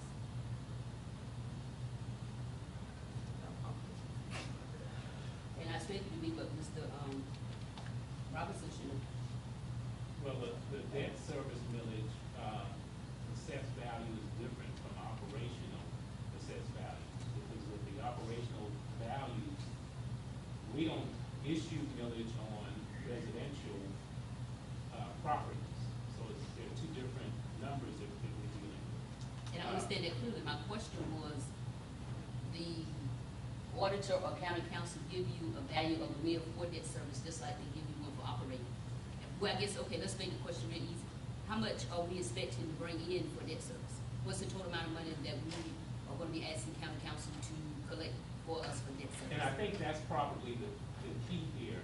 And one thing we're working still with our financial advisors to nail that number down. That's why we can't say for sure whether it's going to be 4 million or 4.5 million. So without that, it's difficult to say the ballpark, the millage is going to be 32 mils or 30 mils. And that's why I said we need a few more weeks to work through that. What is the date that we have set to have the resolution to county council to set the millage? For the operational millage, there is no date to be set for our debt millage. The operational millage has a date of, I believe, the 15th of June. So you're telling me that they operate on different dates for debt service than for operating? That's correct. We've always, in the past, historically, we've always given the county a number for debt millage around August, early September. We've never given them a debt millage number in June. The number that they have to have in June is for the operational millage. So we've been giving them a figure for debt service, and the board has not been approving that? The board's always approved it. I'm just saying it's never been given to them in June. Mr. Green, if we can have the regulation that Mr.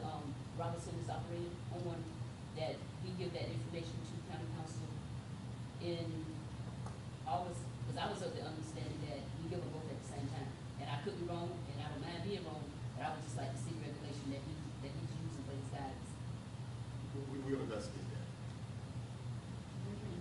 Okay, let's go back to the motion and the second that we had. That we balked off a little bit on that. This is on the operational budget. We have now motion and a second to approve the recommendation for that second reading. So let's go back to that. All those in favor, please signify by raising up the right hand. You stopping the questions, Madam Chair? They weren't on the topic. That's 4 opposed. We're talking about the budget, that's not on the topic? Operational and debt service are different. We were off the topic of operational, so we voted on it. Are there negative votes on that? Signify by raising of the right hand. 4 to 2. So, Madam Chair, when are we as a board going to finish discussing the budget? I mean, we just had second reading and we had no work session, and I thought that you was using the time between the, We had work session April 22nd. one work session.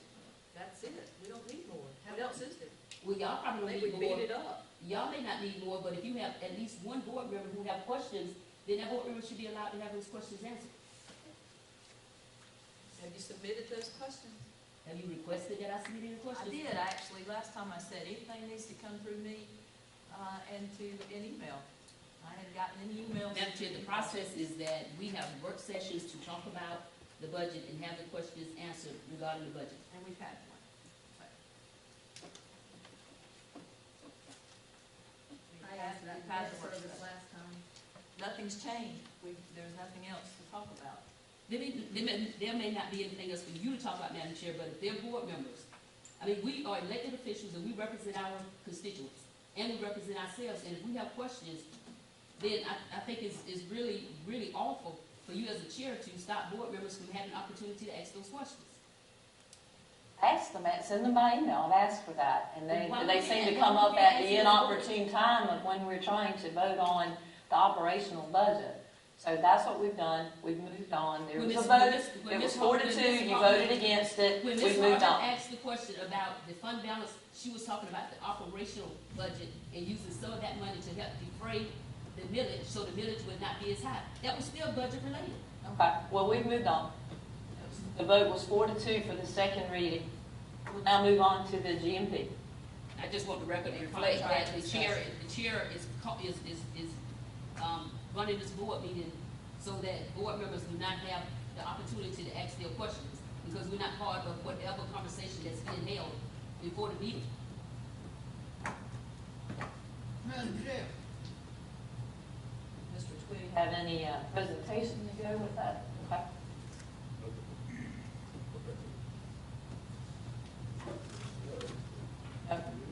I'll let Mr. Roof, comment, present the guaranteed maximum price.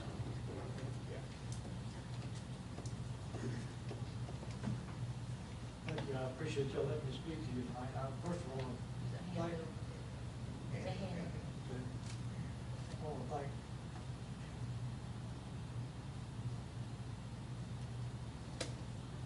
Now, I want to thank Mr. Miller for his kind comment about the young man.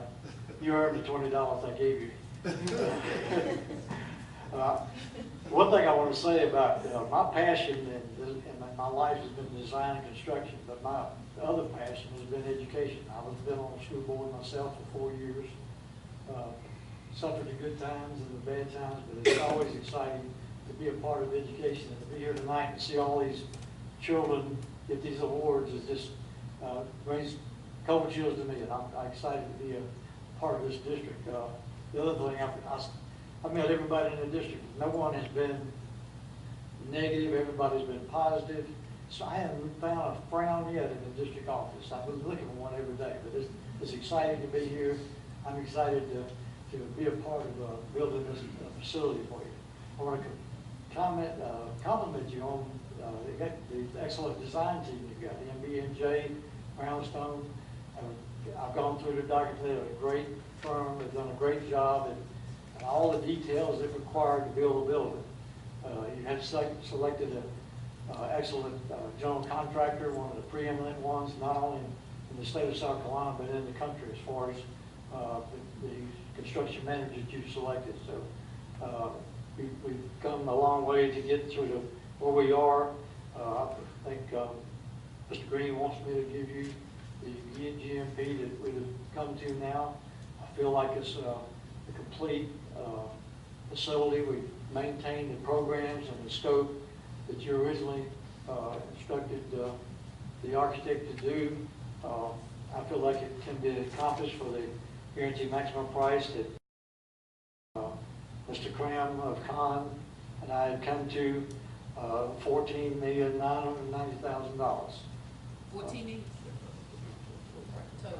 I mean, the total price, the total current budget for the project is $17,710,982, which includes the Con GMP price. So I appreciate you correcting me there, Mr. Green. But I'd be happy to answer any questions about the project.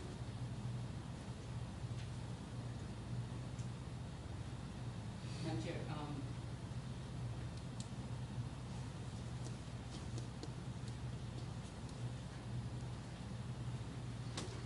the list that was in the, where's that list at? That was a short list of things that they're going to be using the money for. Okay, so let's go ahead and get a motion in a second, and then we'll open it for discussion.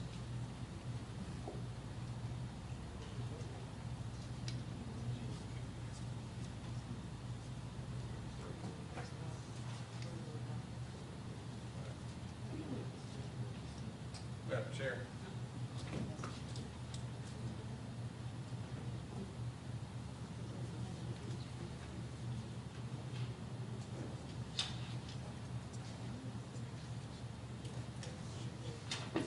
Madam Chair, I'd like to make a motion that we approve the GMP agreement, I think it's the appropriate term, and authorize the superintendent to enter into the contract that was presented to us this evening with MBCom.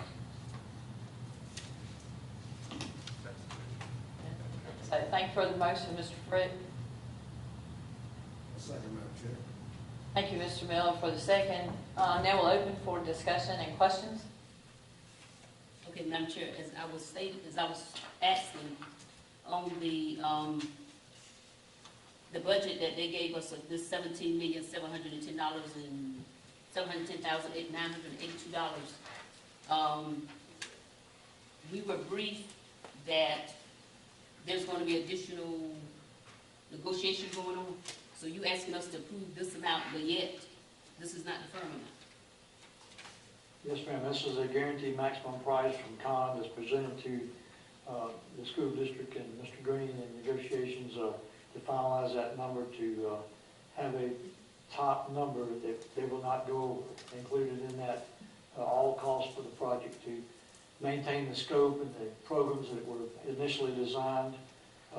We work closely with Brownstone as well as CON to ensure that all the items are included in the project. So, in addition to that, working with Mr. Dinkins and making sure that we supplied all the items concerned with that, the IT people, Mr. James, all the things listed there have been examined, and that is a budget that is realistically attainable with a guaranteed maximum price from CON to the district of $14,990,000.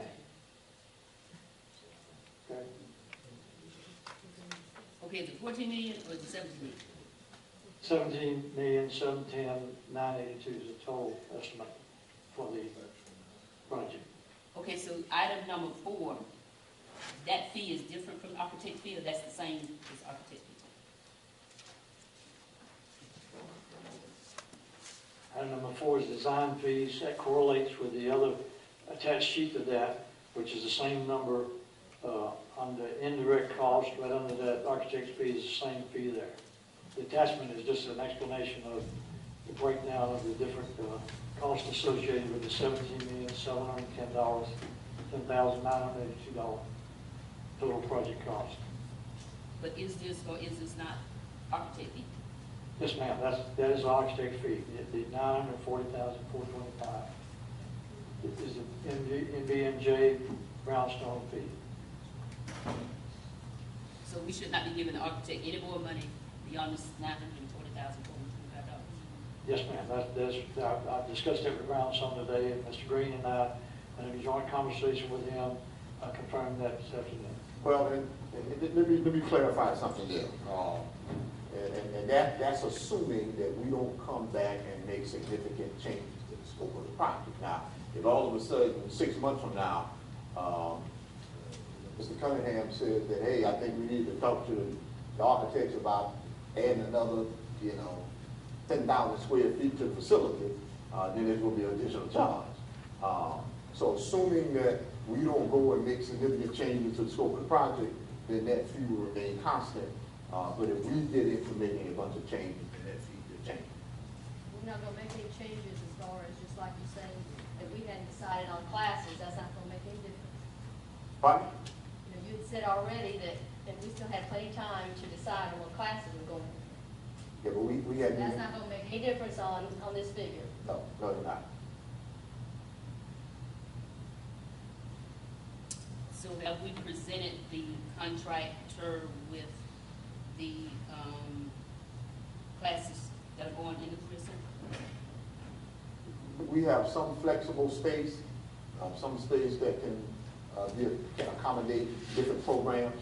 There are some spaces that are definitely dedicated to specific programs. So, for example, culinary arts, of course, culinary arts is going to be for a culinary arts program. You're going to have a kitchen, you're going to have a hood, you're going to have some of those things. Cosmetology, you're going to have certain sinks and other things. But then there are other spaces that we can call flex spaces that can be used for multiple things. I guess my question is the classes that we know what they're going to be. And I feel embarrassed that the board don't know what those classes are. That's going to be in the career center. But my question is, those classes that we know that are going to be in the career center, have we given them to that list to the architect? And when is the board going to get that list? I'll provide you with that list later on this week.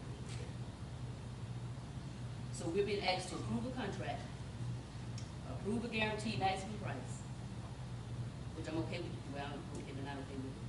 But we don't know what's going to be in the career center. We don't know what classes is going to be in there. Because there are some classes that, if they weren't part of the design, they may cause infrastructure changes that might need to occur. At this point, we aren't going to add any classes that would cause infrastructure change. They won't have any difference in electrical, where outlets and certain things need to be set up for certain know what class that you had. Why you can't just tell us what classes? That's my point. We've not added, we're not adding in additional classes that would require that. Why can't you not just tell us what the classes are? I'll We break the ground June 2nd. Why can't we know tonight? And why can't the audience know tonight what those classes are? I don't know at this point. I need to sit down with Mr. Davis and make those final decisions. What's your last name again, sir? Mr. Roof, So, Mr. Root, being an expert in this field, the design have already gone to MBCOM. We breaking ground on June 2nd. How smart is it that we do not know at this point what classes are going in the Career Center? the original program for the project was followed by Brownstone, the architect, to program space into the facility. They have allotted certain areas that are required by code, by educational standards, to cover all the programs that they have. This facility has, as Mr. Green says, flex space in it to take care of any other programs that may be added. Enough flexibility has been built in this design due to the excellent work of the architect to take care of any changes like that. So, Well, help me understand why we don't know what the classes are. Why y'all not telling us? Is it a secret? Well, Mr. Dan, as I said, I will sit down with Mr. Dan and we will finalize that. As you know, we have been in conversation about consolidating some programs. We've been in conversation about adding some programs, which involve some staffing issues. And once all of that is finally resolved, then I will surely forward that information. I had been involved in all that conversation. There was one class, two classes, you did mention to us about combining. But that still shouldn't prohibit the ones that we know that are going to be in there. So in other words, Mr. Renee, you're saying I could give you a partial list even though there are some unknowns? Would it hurt? Yeah, so you are right, but I chose not to just give you a partial list. I felt it would be more prudent when I could give you a comprehensive list. And you were saying, well, this is what I know today, but there's still some unknowns. I'm gonna come back with you with something else next week. You don't think that we would be interested in knowing that, even if it's a partial list? I'm not sure that you'd be interested in doing that. Last time that I was interested. Yeah. But my biggest concern, Mr. Green, is that I've talked to people who are experts in this field, and they think it is ludicrous that at this point we breaking ground on June 2nd, and we voted on the maximum price, and this board have not been told what is going to be in that career center. Mr. Cunningham? Madam Chair, from day one, everybody on the board has been told that these things could be flexible, that some classes could be changed from day one. It's not It all. has been out here from day one, and we're gonna be just poking our horse to death with the same thing every time. I call for the question, Madam Chair. That might have been a private conversation with Mr. Cunningham, but no, sir. All right, we will, go ahead and vote. The superintendent's recommendation is that the board approve the guaranteed maximum price, $17,710,982, and authorize the superintendent to move forward with that contract for the construction for the new Career and Technology Center. Those in favor, please signify by raising of the right hand. It's for opposition. Okay, it's 4-2. Madam Chair, please allow me to make a statement for the record that we, to this time, voted on this GMP and this contract, do not know what's going to be in that career center, and we just received this contract tonight. And I don't understand why the attorney would advise us to vote on it tonight. We haven't had time to review it, we hadn't had time to read it or do anything, and we're voting on a contract tonight that this board has not read. And I want that in the record. Thank you, ma'am. Human Resources? Good evening, Madam Chair, members of the board. For your approval this evening, item 1 of the Human Resources, you have Exhibit 1A.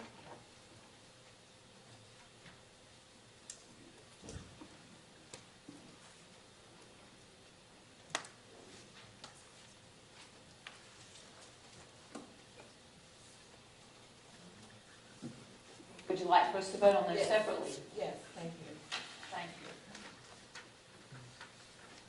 Get a motion to approve the superintendent's recommendation for the resignations, action Exhibit 1A. Madam Chair, I'll make a motion to approve superintendent's recommendation regarding Exhibit 1A. I'll second it. Thank you, Mr. Frick. Mr. Miller? Those in favor of the acceptance of those resignations by certified professionals, please signify by the raising of the right hand. Madam Chair, did you call that question? So personnel, we don't Yeah, but there's discuss. an open question that I needed answered. On the resignations, did any of those folks sign contracts? Yes. Have we found suitable replacements? I think we have for all of them, am I correct? Of the list that you have been provided, we're currently in different stages with each person that you have listed there. Some of the recommendations, there are several that appear on Exhibit 3B, where we have people that have resigned, have intentions of not returning, but then we found the replacements which you will approve hopefully this evening as I go down through the exhibits. So some of those positions are filled. Some of the principals are currently interviewing candidates and making recommendations that did not make this exhibit. And some of the positions are still vacant, and we are working diligently to fill those positions. So at this point, there are some that are vacant. Yes. That if I vote on this, I'm voting to release them from their contract without us having found that suitable replacement. Or with a suitable replacement, however, whatever the board's pleasure as far as the wording of the motion. Thank you. All right, we have a motion and a second. Those in favor of the superintendent's recommendation to accept those 27 resignations, please signify by the raising of the right hand. We've got 4. Opposition? Abstention.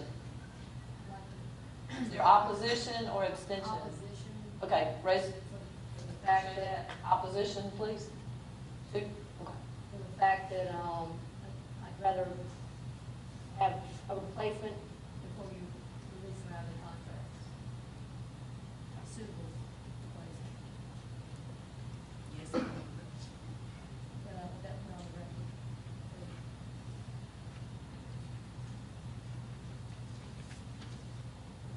We have Exhibit 1B. Madam Chair, I'll make a motion that we approve the superintendent's recommendation for the suspension from employment and conditionally accept his recommendation for the immediate termination of employment for a continuing contract teacher, employee E8, subject to the board's duty to review the matter on its merits pursuant to state law, should the individual request a hearing. I'll second it, Madam Chair. Thank you, Mr. Frick and Mr. Miller. Those in favor of accepting the motion, the superintendent's recommendation, please signify by raising of the right hand. That's what I just did. Call for the question. Signify by raising the right hand. Approving the superintendent's recommendation. You will allow the question to be asked? We got 4. It's a personnel issue. But I still have the same question. Who's supposed to sign a contract? Yeah. They did sign a contract? Who talking, termination? Yeah. No. Yes. Yes, she did. Yes, she did. Yes. Yes, she did. Yes. She signed a contract.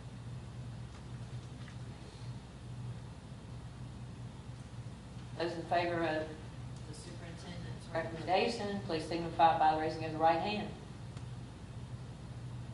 Got 4. Opposition? 2. Thank you. Next item for your approval is certified administrative recommendation.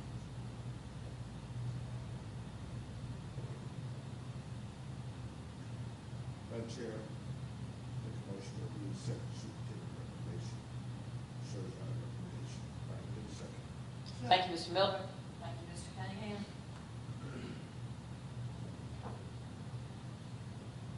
Those in favor of the superintendent's recommendation to approve the certified administrative personnel, please signify by raising of the right hand. Got 5. Opposition? I wouldn't say that. I'm sure I was trying to pull it up. Got, I believe, 6. Move on. Lastly, for for your approval, certified recommendations.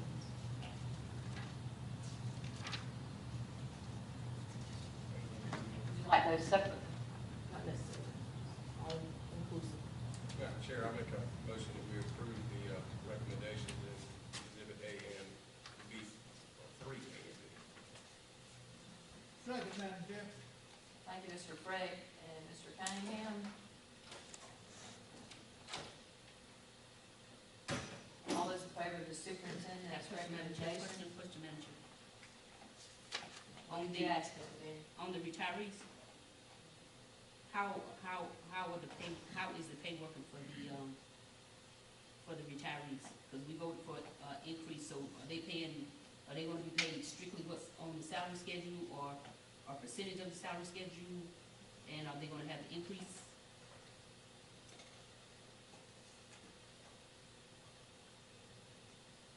Are you speaking specifically for this fiscal year or next fiscal year? Next The fiscal, current,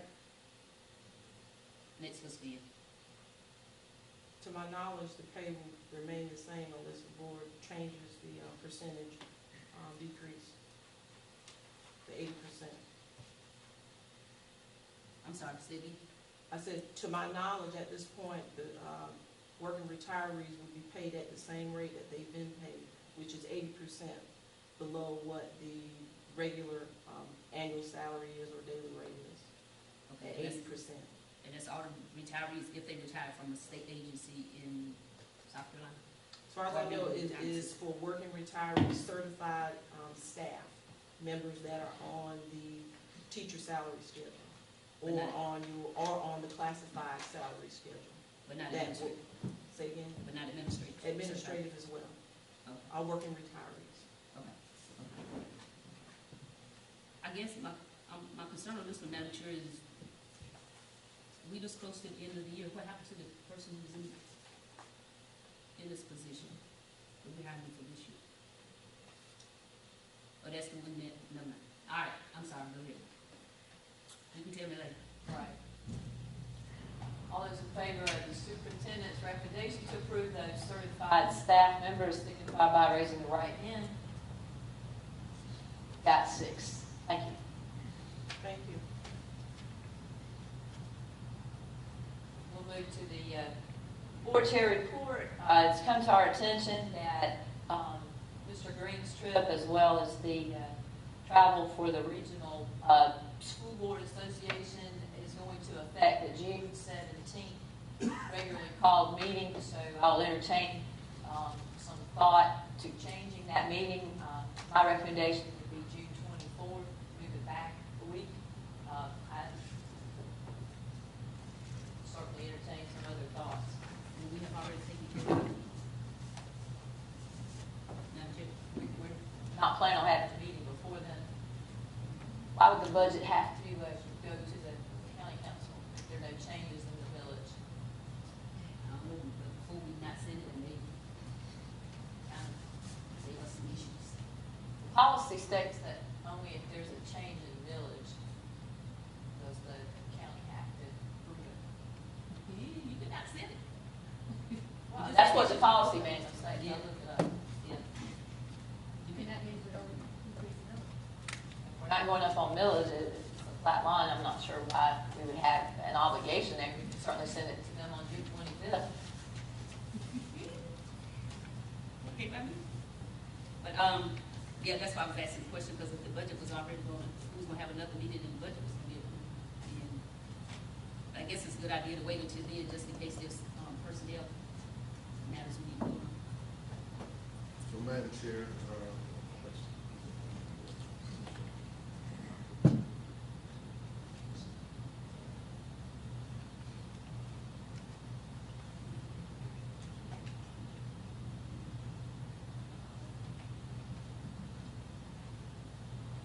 The way I interpret the policy is that if there's a change, it needs to be sent to the county. That might not have been historically what has happened, but that was the way I interpreted it. I certainly can entertain a different date so that we don't have, that crisis. We don't need to have, create something. So is there someone, anybody that would entertain a different date?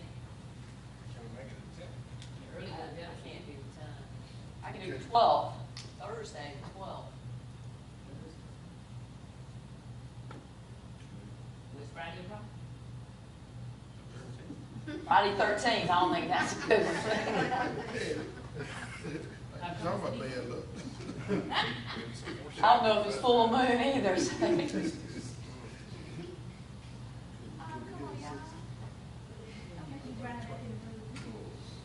Okay, But we'd be skipping the, okay, do the Monday. well, the 16th, 17th, 18th, that's the leadership conference, and that's when you're gonna be in Savannah. So that week is gone. Is that Monday? Yes. That's why we can't do it the regular third week. We can do it. I can't do it tonight. Okay. I'm at state 9, 10, and 11. So we go on the Friday of that week? I was suggesting the Thursday, the 12th.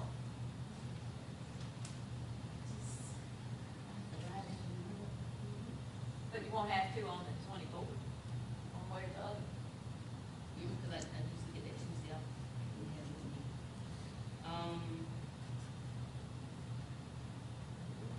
Then you have another suggestion? That was Thursday. I suggested the 24th, the 23rd is fine, that whole week's fine, the, Yeah, let's do the 23rd then. 20, we're gonna do, now, the question is whether we want to challenge getting the, vote, getting the budget to the county. If that question isn't clear, then we might as well just go on the 24th, which is a Tuesday. The way he looking, he's not comfortable with that. Yeah, and that's like I said, if we don't need to challenge that, there's no reason to, so that's why we're backing it up prior to the 15th, so we're open for suggestions But before the 15th. I think that'll share all things about how people are respected. So, can you maybe call them and let them know because we have a conflict, that we'll get it to them on the 23rd or 24th? I'll be happy to.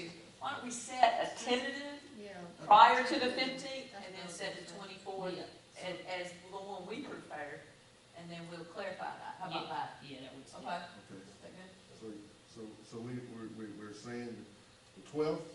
Or and the then 24th. Or the 24th. Right. But more likely. Depending on what the county Depends on decides. we can do And we'll, 24th. how about Okay. that? Is that, we comfortable with that, Kevin? Yes. Okay. Comfortable with that? Okay. Everybody? We need a motion. Yeah, I think we need a motion in general about that. Madam Chair, I'll make a motion that we move the June meeting from the 17th to either Tuesday the 24th or Thursday the 12th, depending on whatever we need to do in getting the budget to county council. Okay. If required. Thank you, Mr. Craig, Ms. Hartman. Those in favor of that motion, changing the June meeting to the 24th or the 12th, depending on how the information we get from the county, signify by raising your right hand. Get that, Ms. Brown? Okay, thank you. Madam Chair, Yes, ma'am. now you can give me your pleasure on this, but I got an email from Ms. Harrison regarding us approving the contract, because I think, she raised several questions about the board's involvement with the contract, and she wants it placed on the record. So is it okay that I either read it or give it to you, so it goes on the record?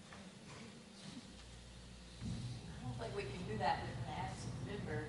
The only absentee we have is through telephone. I think that's the only status that we can give, so at this point, I'm not sure. Why don't you forward me the email and then I'll check.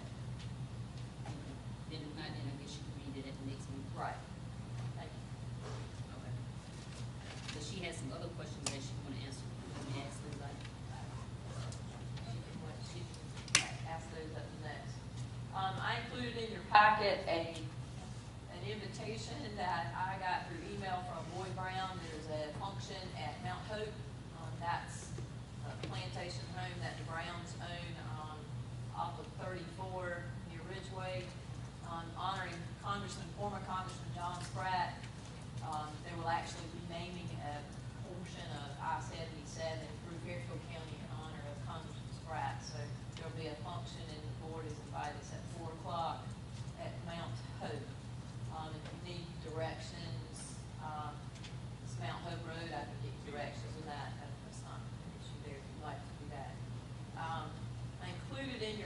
also some reminders.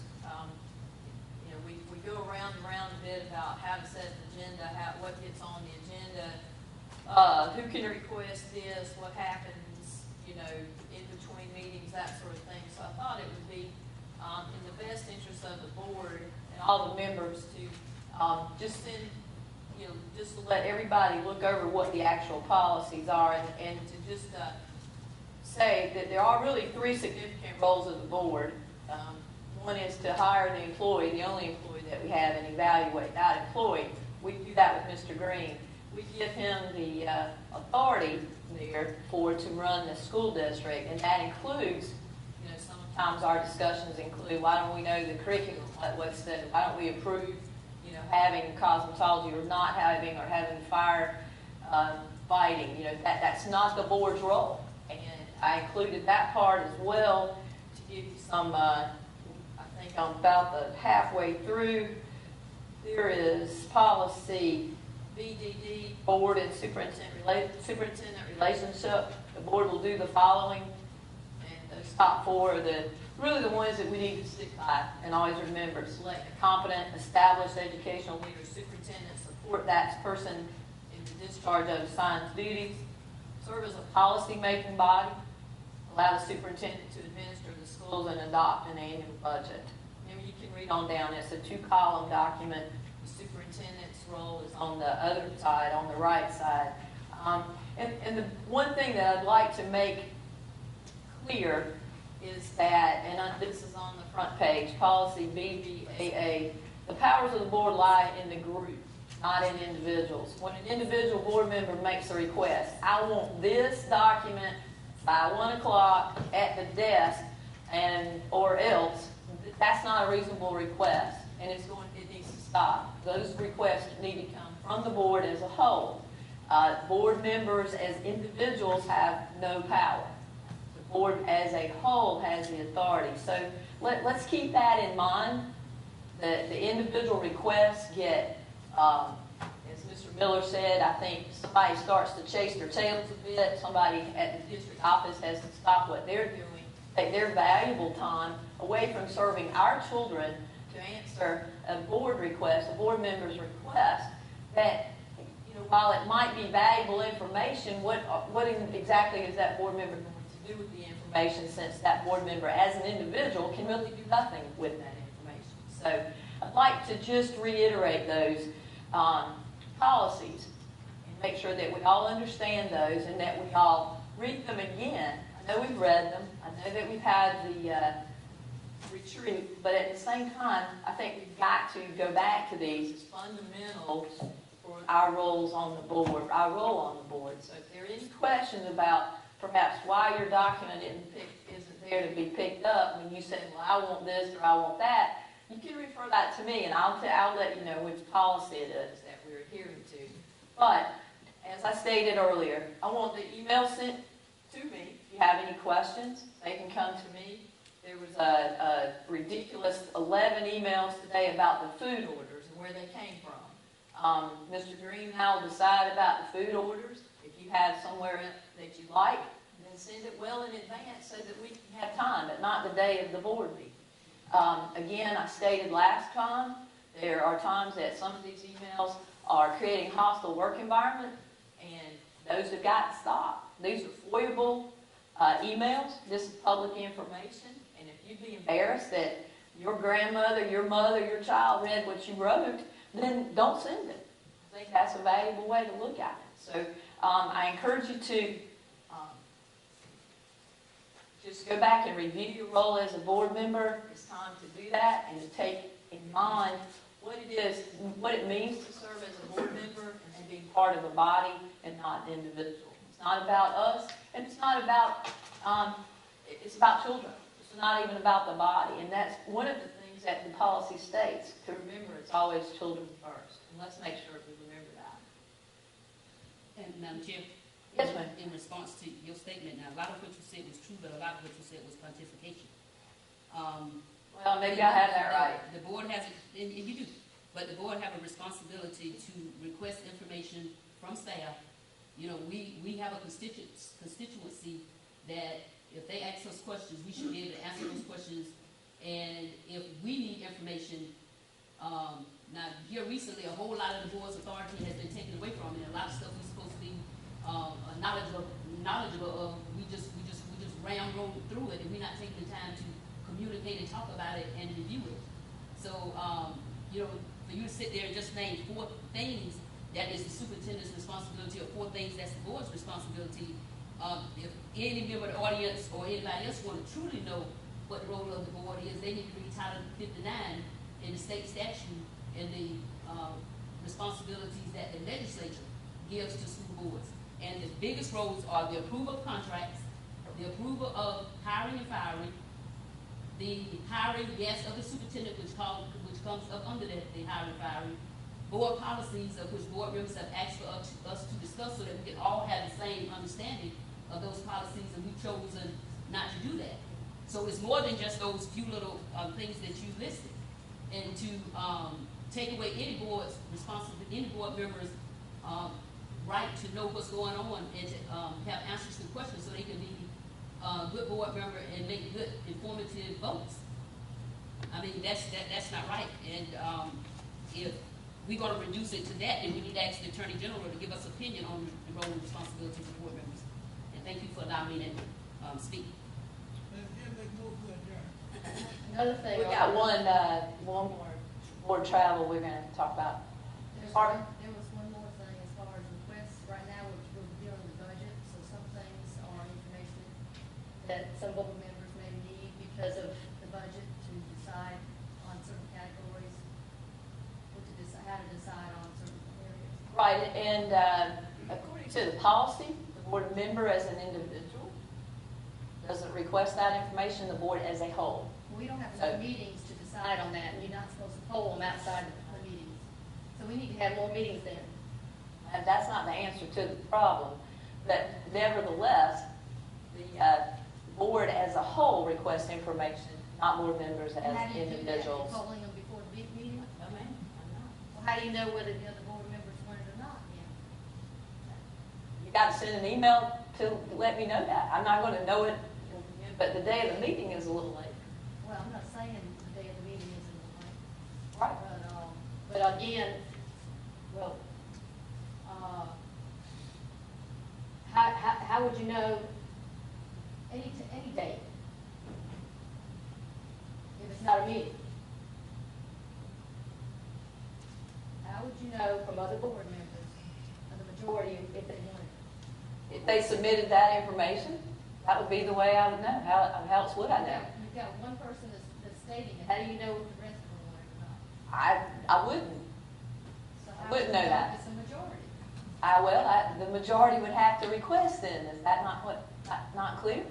No, that ain't clear No, at it's all. not clear. That makes no Because sense. just because somebody doesn't state it doesn't mean that's what they do. Okay. Madam Chair. Well, nevertheless, Madam as Chair. the board members act, the board. Madam Chair, now, let me say this right here. I had an idea, and I put it out there, okay? And the whole board looked at it, all 7 of the board members. And from the response that you got, I wanted that, but the board said no. Simply because that's how you get it out there. The board just didn't want it. What are you talking about? I'm talking about the incentive for the employees during Christmas time, and the board said no. The board didn't want it. Everybody, I sent it out to everybody. Yes, I did. Yes, I did. Did I not? Did I not? I sent it out to everybody. We didn't vote on it, but everyone, nobody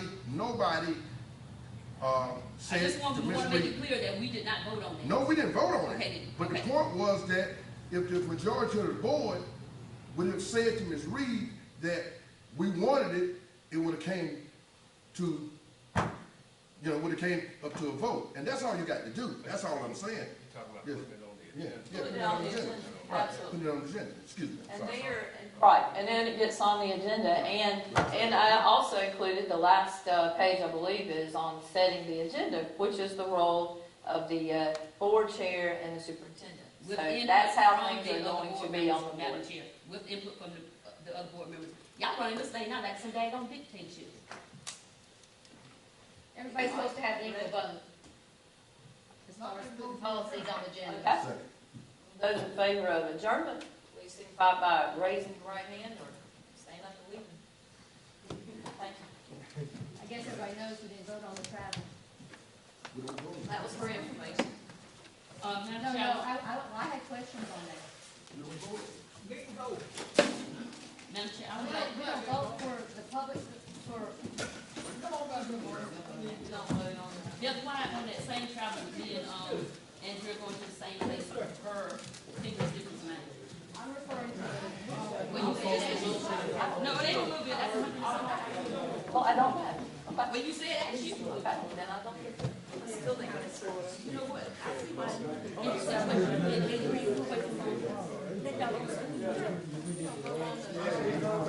Ms. Brown, how did those two housekeepers start?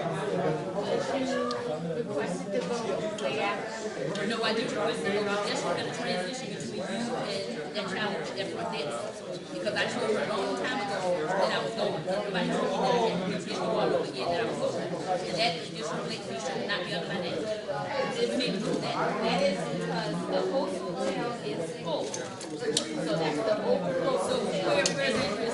The same hotel, but the overflow hotel rate is different if you check it on Saturday night. But if we stand in the same place, and we go to the same place, then it should be the same thing.